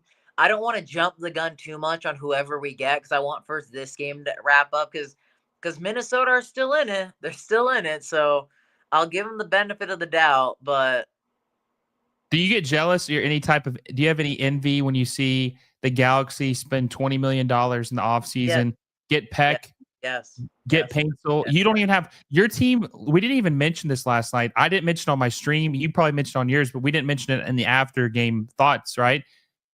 Seattle didn't sign a single player this offseason or this summer. They didn't sign a single player. So they really didn't do much in the offseason except sign De La Vega, and they didn't sign anyone this summer. So this is like the most boring, conservative, cruise control team. I don't want to say boring because I think that's a little harsh, but like you're more cut and dry about it. But conservative is like such a good way to put it. Conservative is the definition of the Sounders right now. Like, and I think we've seen a lot. Like we were playing with house money, you could say last night. Like last night was house money, and I think that's what helped the Sounders be able to dig deep and get wins. But we'll just see what happens. I think all Sounders fans right now are on Galaxy hate watch. They're all Minnesota fans right now. They all want Minnesota. I'm personally not a part of that mindset of like, I don't care who wins. Whoever wins, wins. I don't care if it's Minnesota. I don't care if it's Galaxy. I'm actually just happy it's a good game. So right now what's going on is what I want to see. I don't care who we get. If it's Galaxy, if it's Minnesota, whoever we have to face, we have to beat. That's how it works. You better pray to the gods that you get the soccer gods, that you get Minnesota United, because if you don't, your goose is cooked, man. I'm telling you, you do not want to play a team like this. The Galaxy, outside of the Red Bulls, we talked about luckiest teams. We said if the Red Bulls played the Sounders, it'd be the Lucky Cup, is what we'd call it. Final, yeah. I think that the Galaxy are the hottest team in the league by what we've seen, just because they can score three. Like most teams can't score 3 goals in a game. They scored 3 goals, and look, they scored another one. No, did they score off the woodwork? Oh, I thought that was in. They scored 3 goals. Yeah, it looked like he almost scored. It looked like Jovic went off the woodwork. He's offside. But this team can score 3 goals in a half. Most teams can't score 3 goals in a game. They just don't. No one has the horses to keep up with them. The crazy part is, I think the only time I can think of where the Sounders have scored like 3 or more goals against an MLS team was in that Leagues Cup match against the Galaxy. But funnily enough, the 3 players that did score in that game were all defenders. And plus, wasn't someone with the Galaxy hurt at that time? I think what Eli, I don't remember, but I think what Eli told me too was he said I think that, and Eli's obviously a really good source when it comes to like Galaxy stuff, and like in regards to a really good Galaxy fans mindset is I don't think they cared much for Leagues Cup. I think they just wanted to get out of the group and then just call it there because they were really like just way more focused on the regular season. It'll be interesting to see what happens. But before I let you go, do you have any final thoughts about this match? And you said that you're not really worried about. Oh man, look at Peck just dribble around all these dudes. So you don't really have a preference. You're ready to face whoever you face. Oh, Gabriel Peck with an incredible angle goal. Oh my god, dude, this dude's insane. Hey, you see that dude right there? The Brazilian is going to break the MLS record for most expensive outgoing transfer in Major League Soccer history. The dude will be sold for $30 million. I'm telling you right now. Yes, he will be sold for $30 million. Look at this angle. I know you're watching. Look at this incredible angle right here. First, he dribbles around a dude. He's got 4 people closing in on him. Cooks that guy. Crazy angle. Boom. Yeah. Left side post.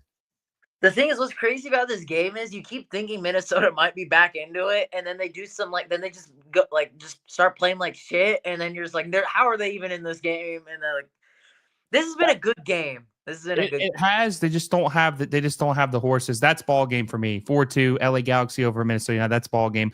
I mean, they're gonna have to score. I just don't think they're gonna be able to do it. But like I said before, I let you go. Any predictions for the rest of this game after that? I wouldn't be surprised if it ends 5-3. 5-3. Okay. And before I also let you go, where can the good people find your stuff at? Everyone that's watching. I mean, Will and me right now are cooking. Like, I feel like we're carrying MLS playoff content right now. Me and you, we are carrying it. Just Rave Green TV on YouTube. That's the main focus. Just Rave Green TV on YouTube. Will's coming back on for another video. Had him on for the previous preview. Had him on last night for instant reaction. I'm on his channel right now. Like, I think we're cooking I think this might be the rest of the playoffs. Just me and Will just bouncing off each other right now because we're just. After this game, everybody go to his channel, watch our recap of the game last night. Watch me go crazy. I kind of went. I honestly kind of went like nuclear about it last night because of how crazy that game was. Go check out his channel. Subscribe to his channel. Good friend of the show. Appreciate you for stopping by, my friend, and looking forward to our show on Wednesday. Yeah. All right. Well, I'll talk to you later, Will. Bye-bye. See you, man. Have a good night. My good buddy, Mo of Mo Football. What's going on, man? Oh, hello. Not much. I just said Zion was here not long ago, and that's a heck of a game. He was stopping by to let us know which of these teams scares him more, but we obviously know which team scares him more. I don't know. Seattle just killed a giant, so I don't think he should be scared. Yeah, but come on. I would say I'm assuming you watched that game. I don't think it's Seattle beat LAFC. I think LAFC just lost. They beat themselves.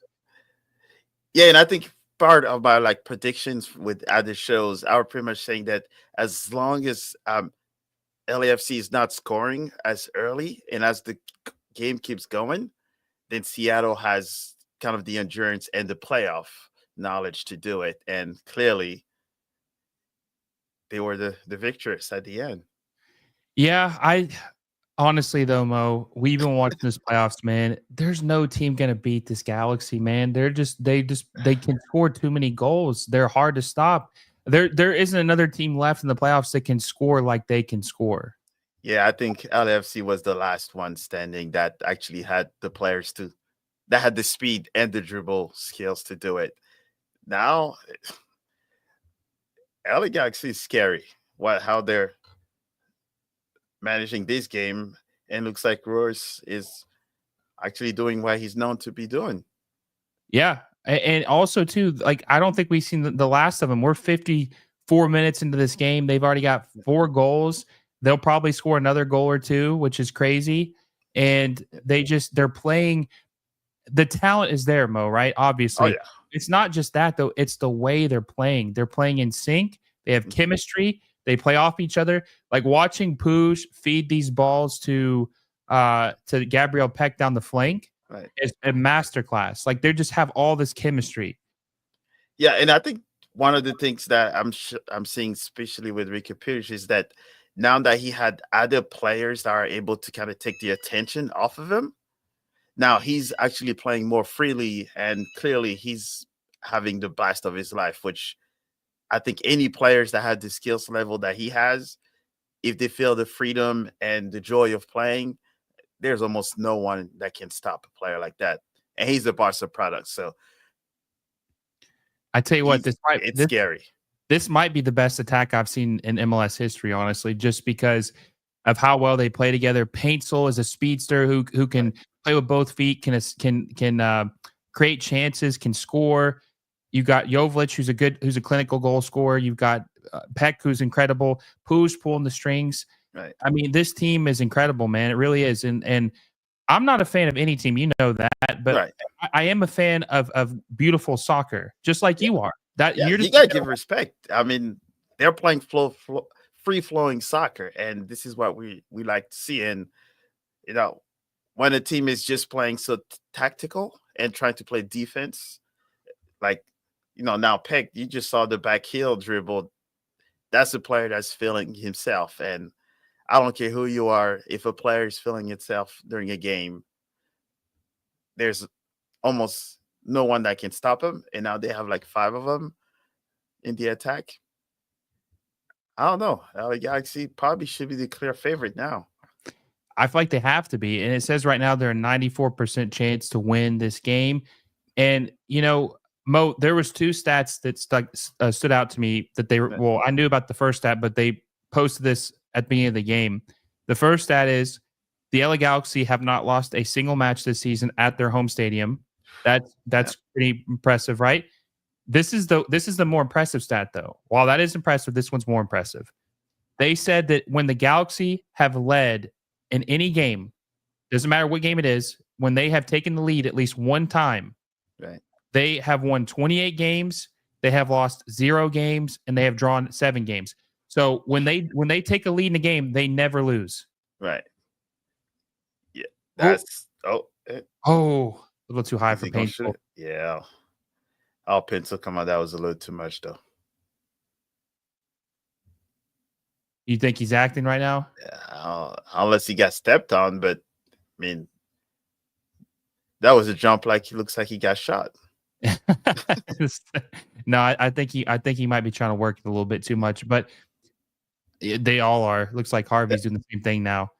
But yeah, this team is just. This is. I'm thinking the 2 teams right now, Mo, and I'm going to do a prediction video about it. But the 2 teams right now that I think are most likely to make it to MLS Cup is going to be the Galaxy and the New York Red Bulls. Ooh, all right. Oh, I think I understand now why Paintsel is doing that jump. It makes sense. That was all cleats. Yeah. Oh yeah, for sure. But I'm thinking Galaxy Red Bulls is my final. What do you think about the Red Bulls? Well, I think some of my prediction was after whoever the 2 New York team was going to win were the one that are going to be kind of the hot one because you just beat your rivals. But I don't know. Orlando is sort of hot too. So but I can see that. The only reason I would put the Red Bulls above Orlando City is because they beat the Crew. They swept them, right? So that was a really tough series. The New York City FC have beaten the Red Bulls both times this year when they played them. So I thought that was going to be a tough game. They beat them on the road. So they just seem like a very hot team right now. That's an underdog team that just seem like they can play with anybody. Yeah, and Helena is out, so that pretty much puts them as the underdog. And will they become America's team then now? That everybody cheer for? I don't know. Honestly. I do think that a lot of people will want to see the Galaxy win. Not LAFC fans, obviously, but a lot of people want to see the Galaxy because they haven't won in so long. It's been 10 years. It's kind of like it's a little different, but Manchester United haven't won a trophy or the Premier League in 11 years, right? Yep. If they were super close to winning it, and let's say it was them and Man City, I'm sure a lot more people would be more happy to see Manchester United than Man City win the Premier League trophy. I know you wouldn't be happy either No, way, no, I wouldn't. But but some people would be like, "Listen, yeah, if I'm already losing, I would rather Man City not win." I probably could. eh, I think that one is a hard one because I think some of the United fans are probably, a little different. But I think sometimes when you say City winning, you're like, how they? It's just City winning. It's business as usual. But I would think so. I guess it will be LA and then Red Bull. They have never won it, right? So No. so that will kind of make it sort of a if push comes to shove, be kind of an interesting duel because it will be one that has not won it in 10 plus years and the other one that's never won it. And the markets too, right? Oh, LA versus New York. East versus West Coast. That'll be Yeah, interesting. yeah. I mean, we got that in baseball this year. We'll get it in soccer. Hmm. I mean, I could be completely wrong, but I will say this. I don't know for sure if the Red Bulls will beat Orlando City. I think it could be a good game. And the Red Bulls are gonna have to play Road Warriors again. They're gonna have to play on the road once again to make it to the MLS Cup final. But I really, even though we can make the prediction of who's gonna play Mo, after watching this, I don't think it matters who plays, honestly, just because they just don't. Now, someone said Forsberg. Keyshawn said Forsberg could carry them there, and I think Emil Forsberg has been very good, very important, underrated signing. Underrated isn't like great player that not enough people talk about. They're talking about Messi, they're talking about Giroud, they're talking about Royce.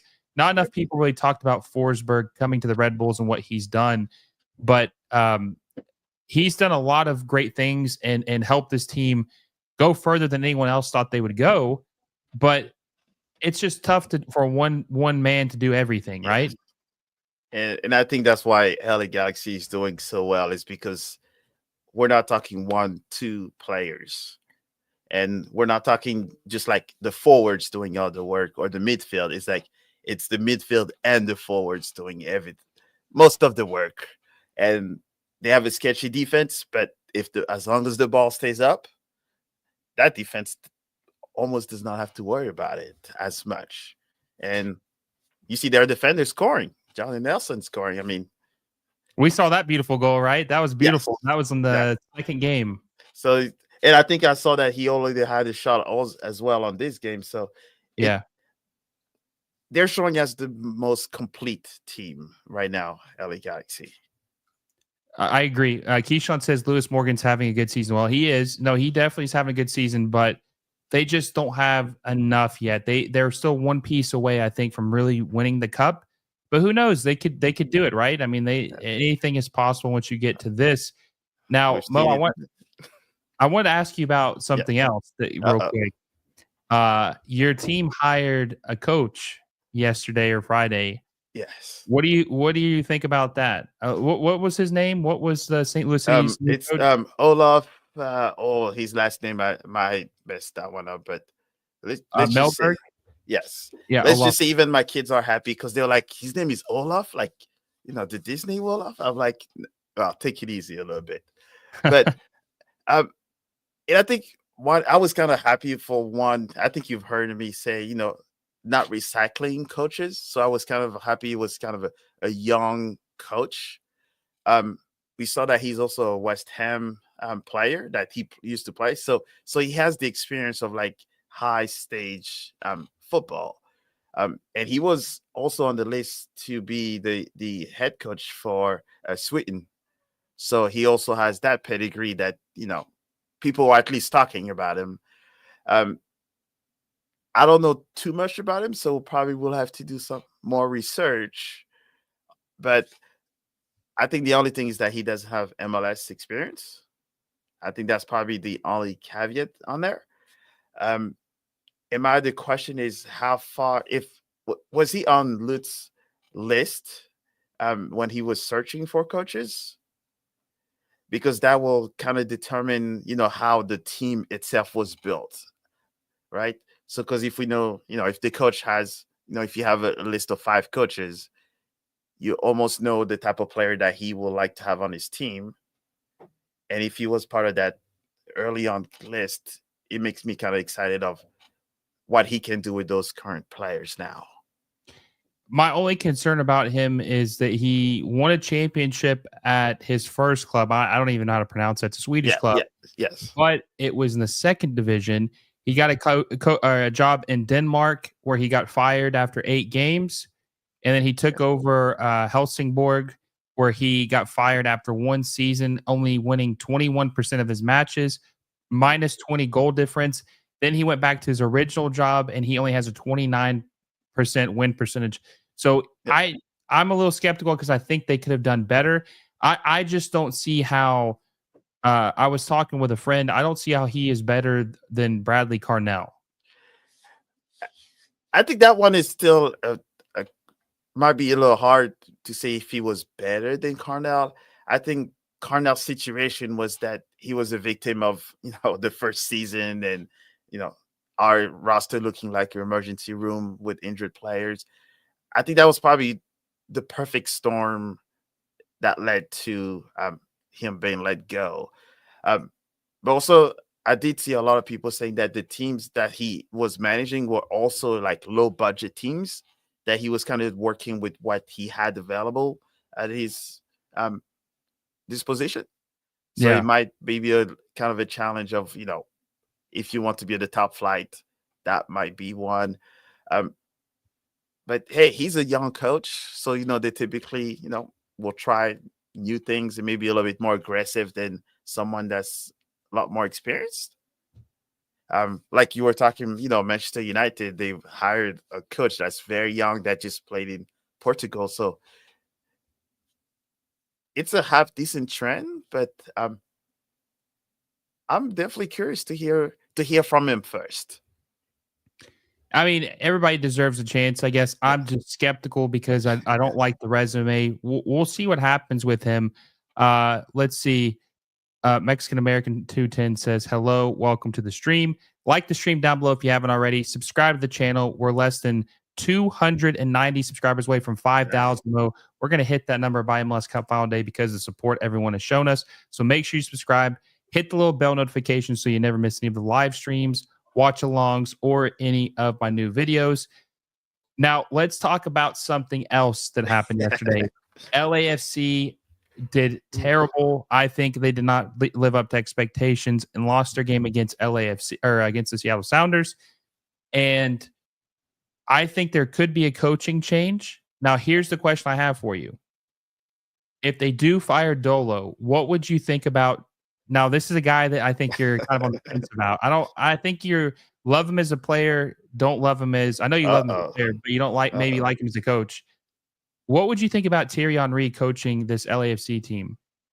I actually do like him as a coach as well. Wasn't he pretty good with the under 20s? Yes, he was. Okay. Yes. So I think Henry may have not just gotten the shot, to coach maybe the teams that the right had opportunity, enough players, I guess, to kind of show that. Because for the under 20, he did kind of show the French under 20, even though they lost the final. If you look at that roster, it's stacked with like first team starter players that maybe kind of on their way up to playing for France first team.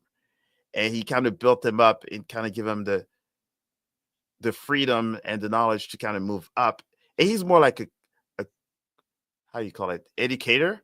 Like if you see him interact with the players, he's like kind of teach him the rope of how to be a professional. If you hear some of the sound backs, it's funny as hell when he, talks to him. He will tell him the F-bomb and all of this, almost like a player coach. But I think he just never got the team that he needed to kind of show some of that thing because, Montreal and New York were not a stacked team to begin with. So, but in LAFC, I guess it's French FC. So I wouldn't be surprised if, bring the crew back together. And most likely Griezmann will be there too if Thierry Henry even gets that role. Do you think though with just because you've been following Thierry Henry his whole entire career from Yes. player to coach, you followed him his entire career. Do you think that what you've seen in the team right now, he could do a better job than what Dolo's doing with this team?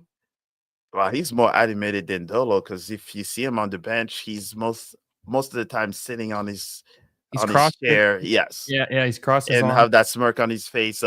Um, so I think that's the biggest difference between them two is that he will be, on the sideline, directing things. He talks a lot, and as you can see, he talks a lot with his hands, just like I do all the time. So I kind of like those type of coaches that are a little bit more animated. We'll call it. Yeah, active, right? Just like Yes, showing that they're concerned, like yes, that. and those that will actually practice with you too, because Thierry Henry is still known to put his cleats on and play.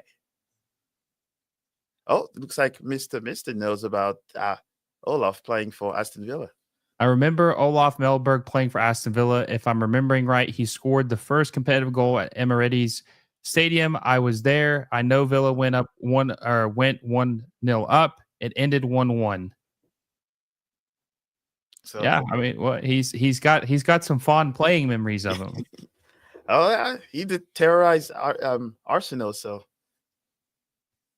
Let's see. Kyle Hicks says bad. Henri is known to be bad at managing personal relationships and lost the locker room for being too critical. But which Bad. stint are you talking about, though? Because Montreal, he left because he was tired of being there, and Monaco was just a disaster. Oh yeah, And yeah. so- That was a yes. but that wasn't. I mean, that was just. I wouldn't say it was all his fault. And plus, it was his first coaching job, his first team job. He's only coached. I mean, he coached. He was the manager for the U20s, but he's only had 2 senior jobs as the head man, and that was Montreal and Monaco. Yeah. He's And still Monaco, we have to be careful with Monaco because they wanted to win. Monaco was spend hundreds of millions to build up a team which almost included Mbappe as well. They needed someone to win, and I think he was just way too fresh, too early. I think Monaco was a mistake for him to jump that too big of early. a job, right? Too big of Yeah. a job for your Yes. first. Yeah. Yes. And they're trying to chase PSG, so they had high expectations. They're trying Yes.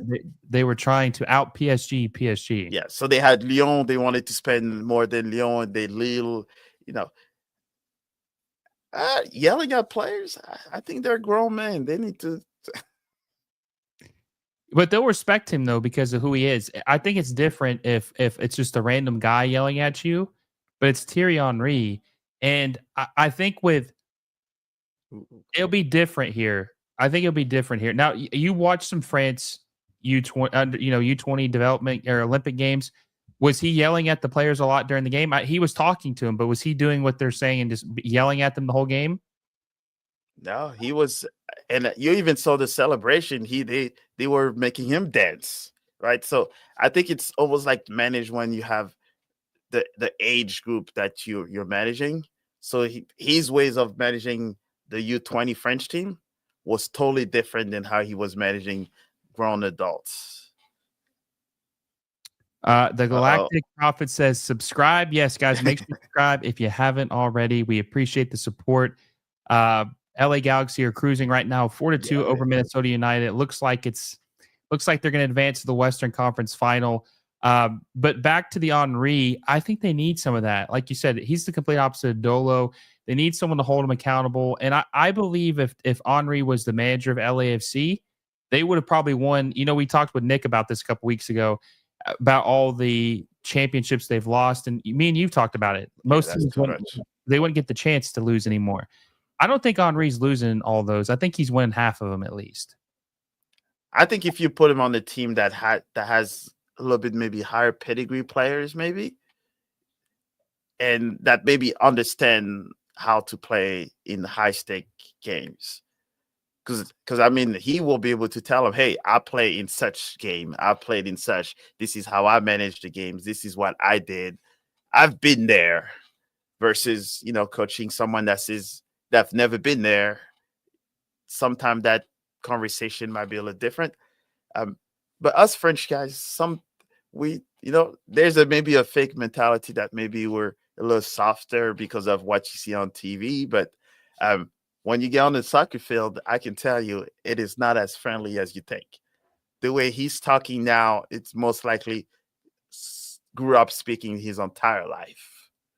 I think maybe Zidane is probably one of the few that will say were kind of quiet players, but on the field were more aggressive, but the talking was not as much. I think he's the only one from the French 98 I could tell you that is not as vocal. Everyone else, yeah, there's. Yeah, I think Henry is probably the most animated. And I remember Patrick Vieira would get pretty pissed off too during games. Oh, yeah. But you like that, right? That's what you want. You want the grit. Jeffrey Barber asked, "Who do you all think will be the next Atlanta United head coach?" Well, I think that Rob Valentino losing today maybe hurts him. Maybe you see Jim Curtin finally take that job. I heard he wanted to take a sabbatical. He wanted to take some time off. Makes sense. But I thought Rob Valentino probably needed to win today to guarantee him getting a chance to coach next year. But Jim Curtin's on the market, man. That's a great coach to have. That's honestly someone I would have liked to see St. Louis City hire. There were talks. I think he was one of the choice early on during the whole the first round, for even when before Brad got hired. I think he was on that talk. I mean, it makes sense. I think a lot of coaches like this take that 1 year sabbatical to kind of enjoy family life, re-energize, right? Yeah. Kind of fall in love with the game again. Yeah, because 10 years with the same team, that's about a lot. Also, too, 10 years with a team that maybe didn't give him enough resources, and he performed pretty well, like making it to an MLS Cup final. And how I give St. Louis City a hard time because they don't spend as much, but Philadelphia's record transfer fee is $2.7 million, and they've been around for 14 years now. Yeah, so $2.7 million is their record transfer fee, Mo. That's pretty bad. Yeah, that's worse than bad. Yeah, it's embarrassing. Yes, if you're 1.0 team PK? Oh, maybe am I too fast for you? I'm at 76 minutes. Okay, I'm seeing it now. Yeah, I think it is a PK. Yeah, he pointed straight to it. Not even. What a pass by Ricky Puig, by the way. Yeah, like I was saying, he's feeling it so good, and they give him about 20 seconds to look for Peck. Yeah, he's the wrong person to do that. Was that a flop? I think it might have been a flop. That cannot be a PK. It was the extended arm, and he happened to hit him. He didn't even look at him though. I don't know. I think that's more of a flop though. That's soft, man. I mean, he touched his neck, but it was he was not even looking at him. Yeah, he wasn't like staring him down and like grabbing his neck. He's like, dude. That's soft. If he scores here, it's officially over. Like 100%. Go ahead and seal the deal. LA Galaxy Western Conference Final. Here they come. Let's see if he can get his trick. He can get his hat trick, even though it's a soft penalty. But hey, he earned it, I guess. Oh, what a save by Dane St. Clair. All right, he earns his paycheck.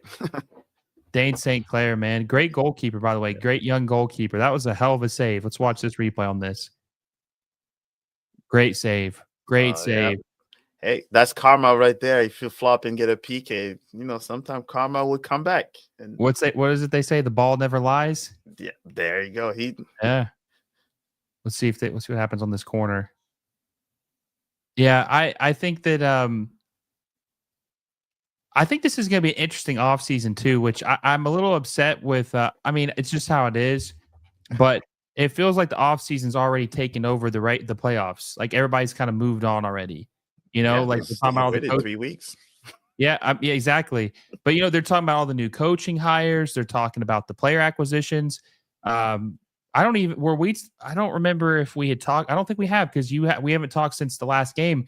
What do you think about Cincinnati spending a record deal on the what is it? Togo, I think is the country. International, yes. Kevin Danke. What do you think about that signing by Cincinnati? I hate to give them props, but that's what a team that's pushing to win. I mean, and I think for me the nice thing that's also is that I guess Cincinnati might be considered like a smaller market, but I think they literally just shattered that perception. It's like if you have ownership, I don't know how many owners they have, but it looks like that group of owners is actually wanted to spend that money.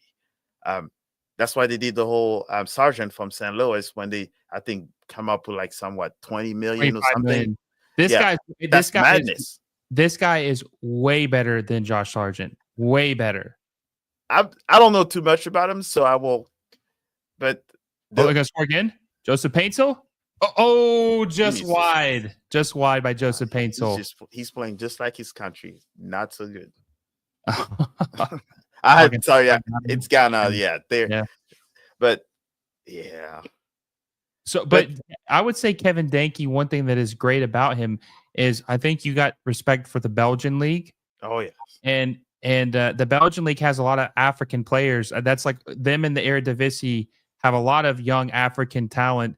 And he obviously plays for a smaller country. If he was playing for Ghana or if he was playing for Nigeria or just or he would be a higher profile. I feel like there's always like an asterisk or a stigma if you play for a smaller country that they don't really notice you as much. But Mo, the guy scored 28 goals in league play last year in the Belgian league. The Belgian league's better than MLS. I mean, he's only 23 years old. Yes, he's big and tall. Clearly, you saw that some of the defenders might have a lot of issues guarding him. He's good with both feet too. Yeah, hey, I keep telling everybody, everybody's saying, South America because it's closer and there's that streak of success. But why do you think that European countries are stacking up African players? Oh, red card. Oh, yep. That was stupid. That's a frustrated player. Africa has so much talent that's untapped. A lot of guys that don't even get a chance. Nope, and it's just because of those fortunate enough to kind of be seen, and it's the usual suspect, Senegal and Morocco and all of these that, they already have foundation and they already have teams that have connections with European teams. It's like Sané, for example, or even all of these guys are known because they have connection with like a French team, and they just send a whole bunch of those guys to those countries to connect. But I think that's what maybe MLS is kind of missing, is that connection with the other continents. So, thank you, for example, they probably would not have to spend $17 million if they would have found them before that. Well, and also too, a lot of players they've signed. Also, I think the Scandinavian leagues, the Sweden and Norway, they signed a lot of African players. Because I know that MLS has signed a couple. They signed a couple Nigerian internationals and Ghanaian internationals from Sweden. They come here. They normally do very well. Like the Ghanaian players that come to Major League Soccer and the Nigerian. I got a name for you, Obafemi Martins. Looked really good in MLS when he was here. So yeah, I think that's a pipeline that they definitely should target. What was the guy's name? Was it Kalini Iheanacho, the young prospect from Man City? I think that's who it was. Iheanacho.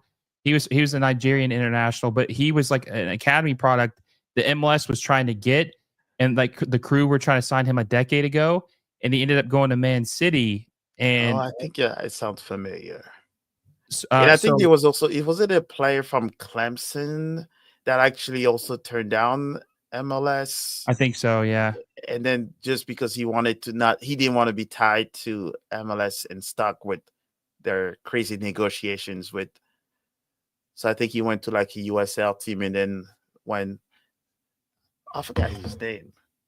Yeah, that rings a bell. I don't remember what his name was, but I do remember that. I do remember that though. Yeah.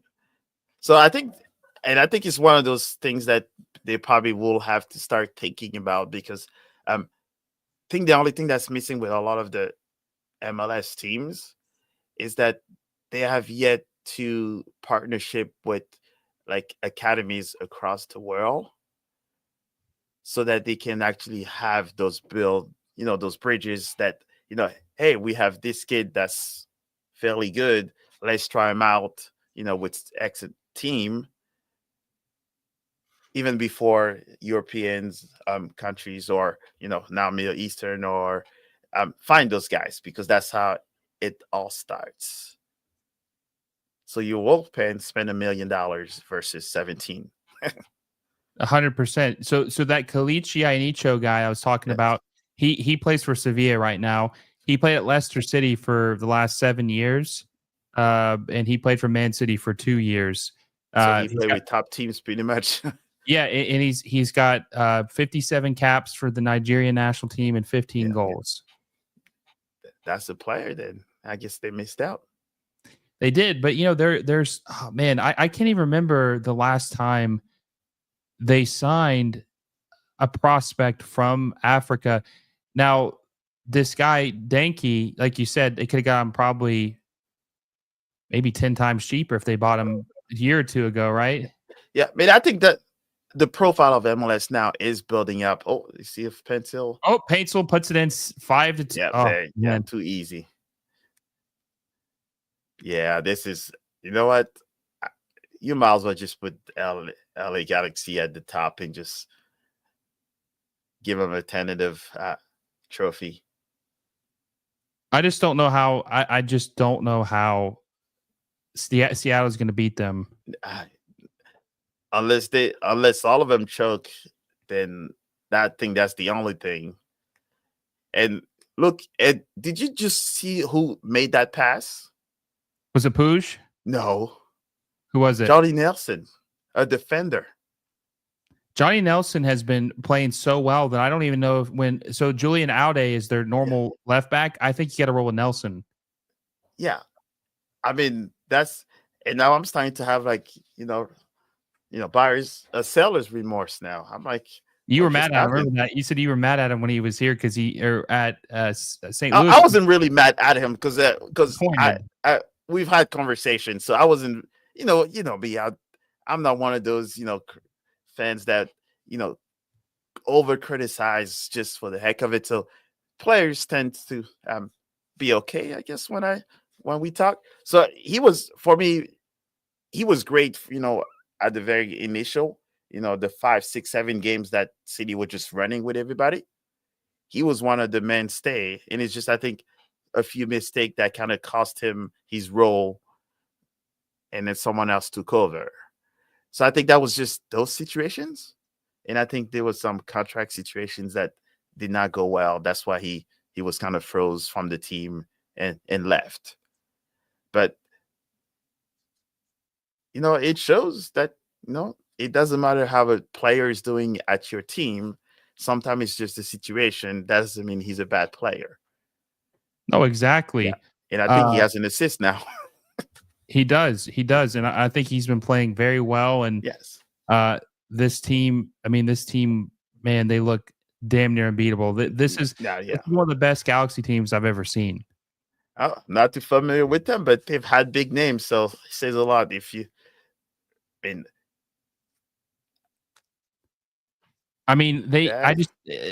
had good runs. Robbie Keane was very good, and I know you're familiar with him when he played in the Premier League, obviously. But yeah, he's a tough guy. I like him. They were very good in his days, but this is just different, man. This is different. Let's see. We got a Red Bull fan says the Western Eastern Conference is cooked. Mexican American says just give Galaxy the MLS trophy at this point. LOL. The Galactic Prophet says, yeah, no way Galaxy is losing. That's why it was better for Miami to eliminate early to save the embarrassment. But I don't think you saved the embarrassment. I think you still embarrassed them pretty bad with the performance. Yeah, I think the way I'm looking at LA Galaxy now is, it looks like after this tournament, every Western teams will have to start spending or kind of rethink their roster. Oh, yeah. Is he going? Oh, not. Oh, is Paints going his hat trick? Jovic is going to be six goals. Oh my, yeah. And they have one player over, so that's not even fair anymore. You just take him out of their misery, because Ricky Puig, now he's free in the middle by himself. I mean, Who's yeah, beating them, man? Who is beating them? at this moment on paper, nobody. Because look what this Ricky Puig did. And again, they gave him like 20 seconds to look for someone.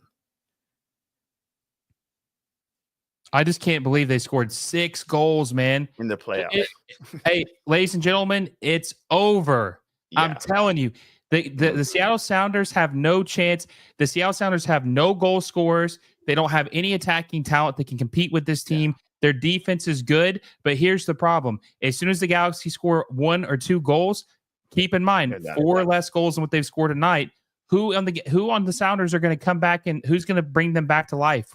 Who's going to score the goals for them? Yeah, nobody, right? Nobody can score for. Nobody's going to be able to keep up with this team. Now they got the subs coming in. They're packing it in 6-2. Absolute beating. Like the police is being called. There's a police cruiser on its way to the Dignity Health Sports Park to fill out some papers about this assault we've witnessed. But that's the scary part. Like, you see who they just subbed in. That's like what, 4 or 5 players that can actually score maybe 10, 15 goals a season by themselves. Yeah. I think now MLS teams don't tend to spend money on defense, but the way teams are spending now in offense, I think now they should not be allowed to skip on defenders. You can't. And you know what's crazy too is like this one thing that is nice about this is it proves, Mo, winning does equal wins, which you've known that anyways too, because all the teams in Europe spend money. PSG is not good because they don't spend, right? It's because they do spend. But the Galaxy had a budget this offseason of $25 million. Will Kuntz, the new general manager, was given $25 million to spend on 2 DPs and a U22. He spent $21 million between Peck and Paintsel. And look how beautiful and how well this team has played. Yep. I guess best team in the league, honestly. The way they're playing now? Yes. I mean, I don't even know if LAFC could have beat them when they're playing like this. Yeah, I don't know, but I think LAFC have so much holes. And then I think also Giroud being there so late. I think you know what? I'm going to ride your train, and I'll say that the coach is not built for the team that he has. You know how we talked about your fellow countryman and Wilfred Nancy, how great of a coach he is, right? He does more with less, and his clubs. He does more with less. Steve Cherundolo does less with more, which is not a good sign. Usually coaches don't last that in teams that are stacked and you don't produce. And you literally have the players and the leadership and the group, and you have like winners in your entire ecosystem. I don't think they're too pleased about watching LA Galaxy right now just winning 6-2. I'm sure there's a lot of heads rolling right now with LAFC to be like, WTF, because this is your neighbors. This is the team that you're supposed to be better than. You're out yesterday, and now you're watching them just cruise. Return to glory. Yeah.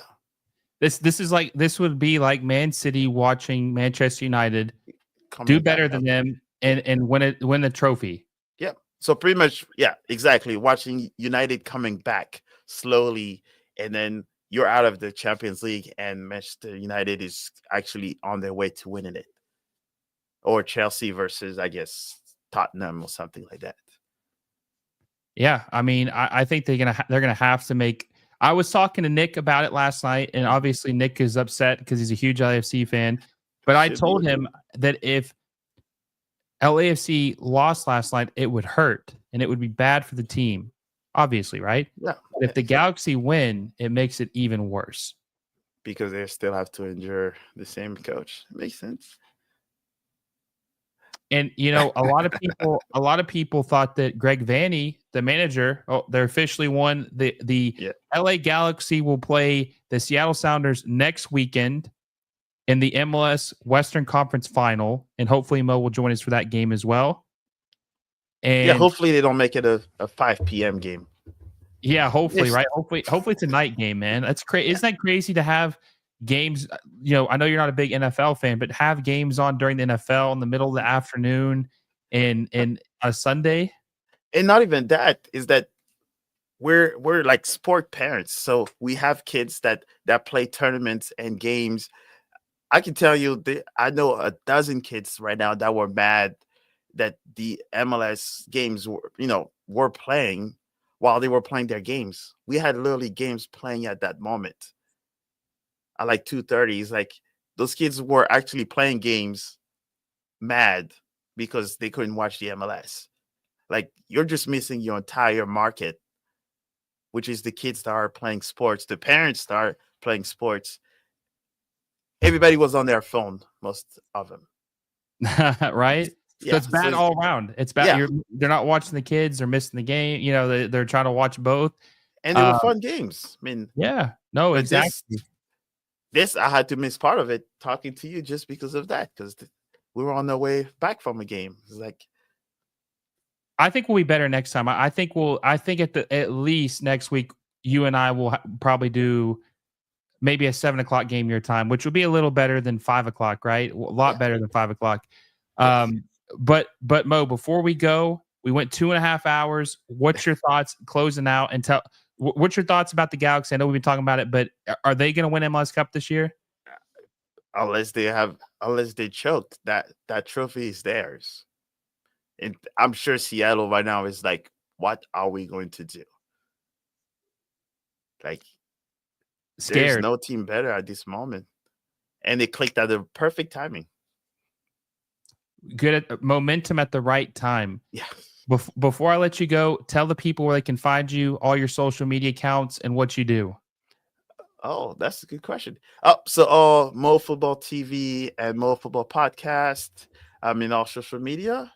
And I think there was also a new clothing line that's coming very soon with some nice designs. So I guess we'll have to hook you up, Will, with some of those. And I think that will be it. So I'll be doing a lot of the MASL covering as well for Arena Soccer. So I partner with the St. Louis Ambush, so I will be doing a lot of their live coverage, interview with players, and kind of, bring the outdoor to the indoor crowd because it's getting cold. Exactly, especially in St. Louis, right? Yes. Well, Mo, I appreciate you for coming on the second half with me, my friend. You'll hopefully be back next week for the Western Conference Final. We'll see if the LA Galaxy can beat the Seattle Sounders and go to their first MLS Cup since 2014. Appreciate you all for tuning in. Make sure you like the stream down below. My recap of the games this weekend will be out tomorrow at 6 p.m. Eastern time, so be on the lookout for that. Subscribe to the channel if you haven't already, and hit that little bell notification so you never miss a video. Until next time, guys, I will see you all soon.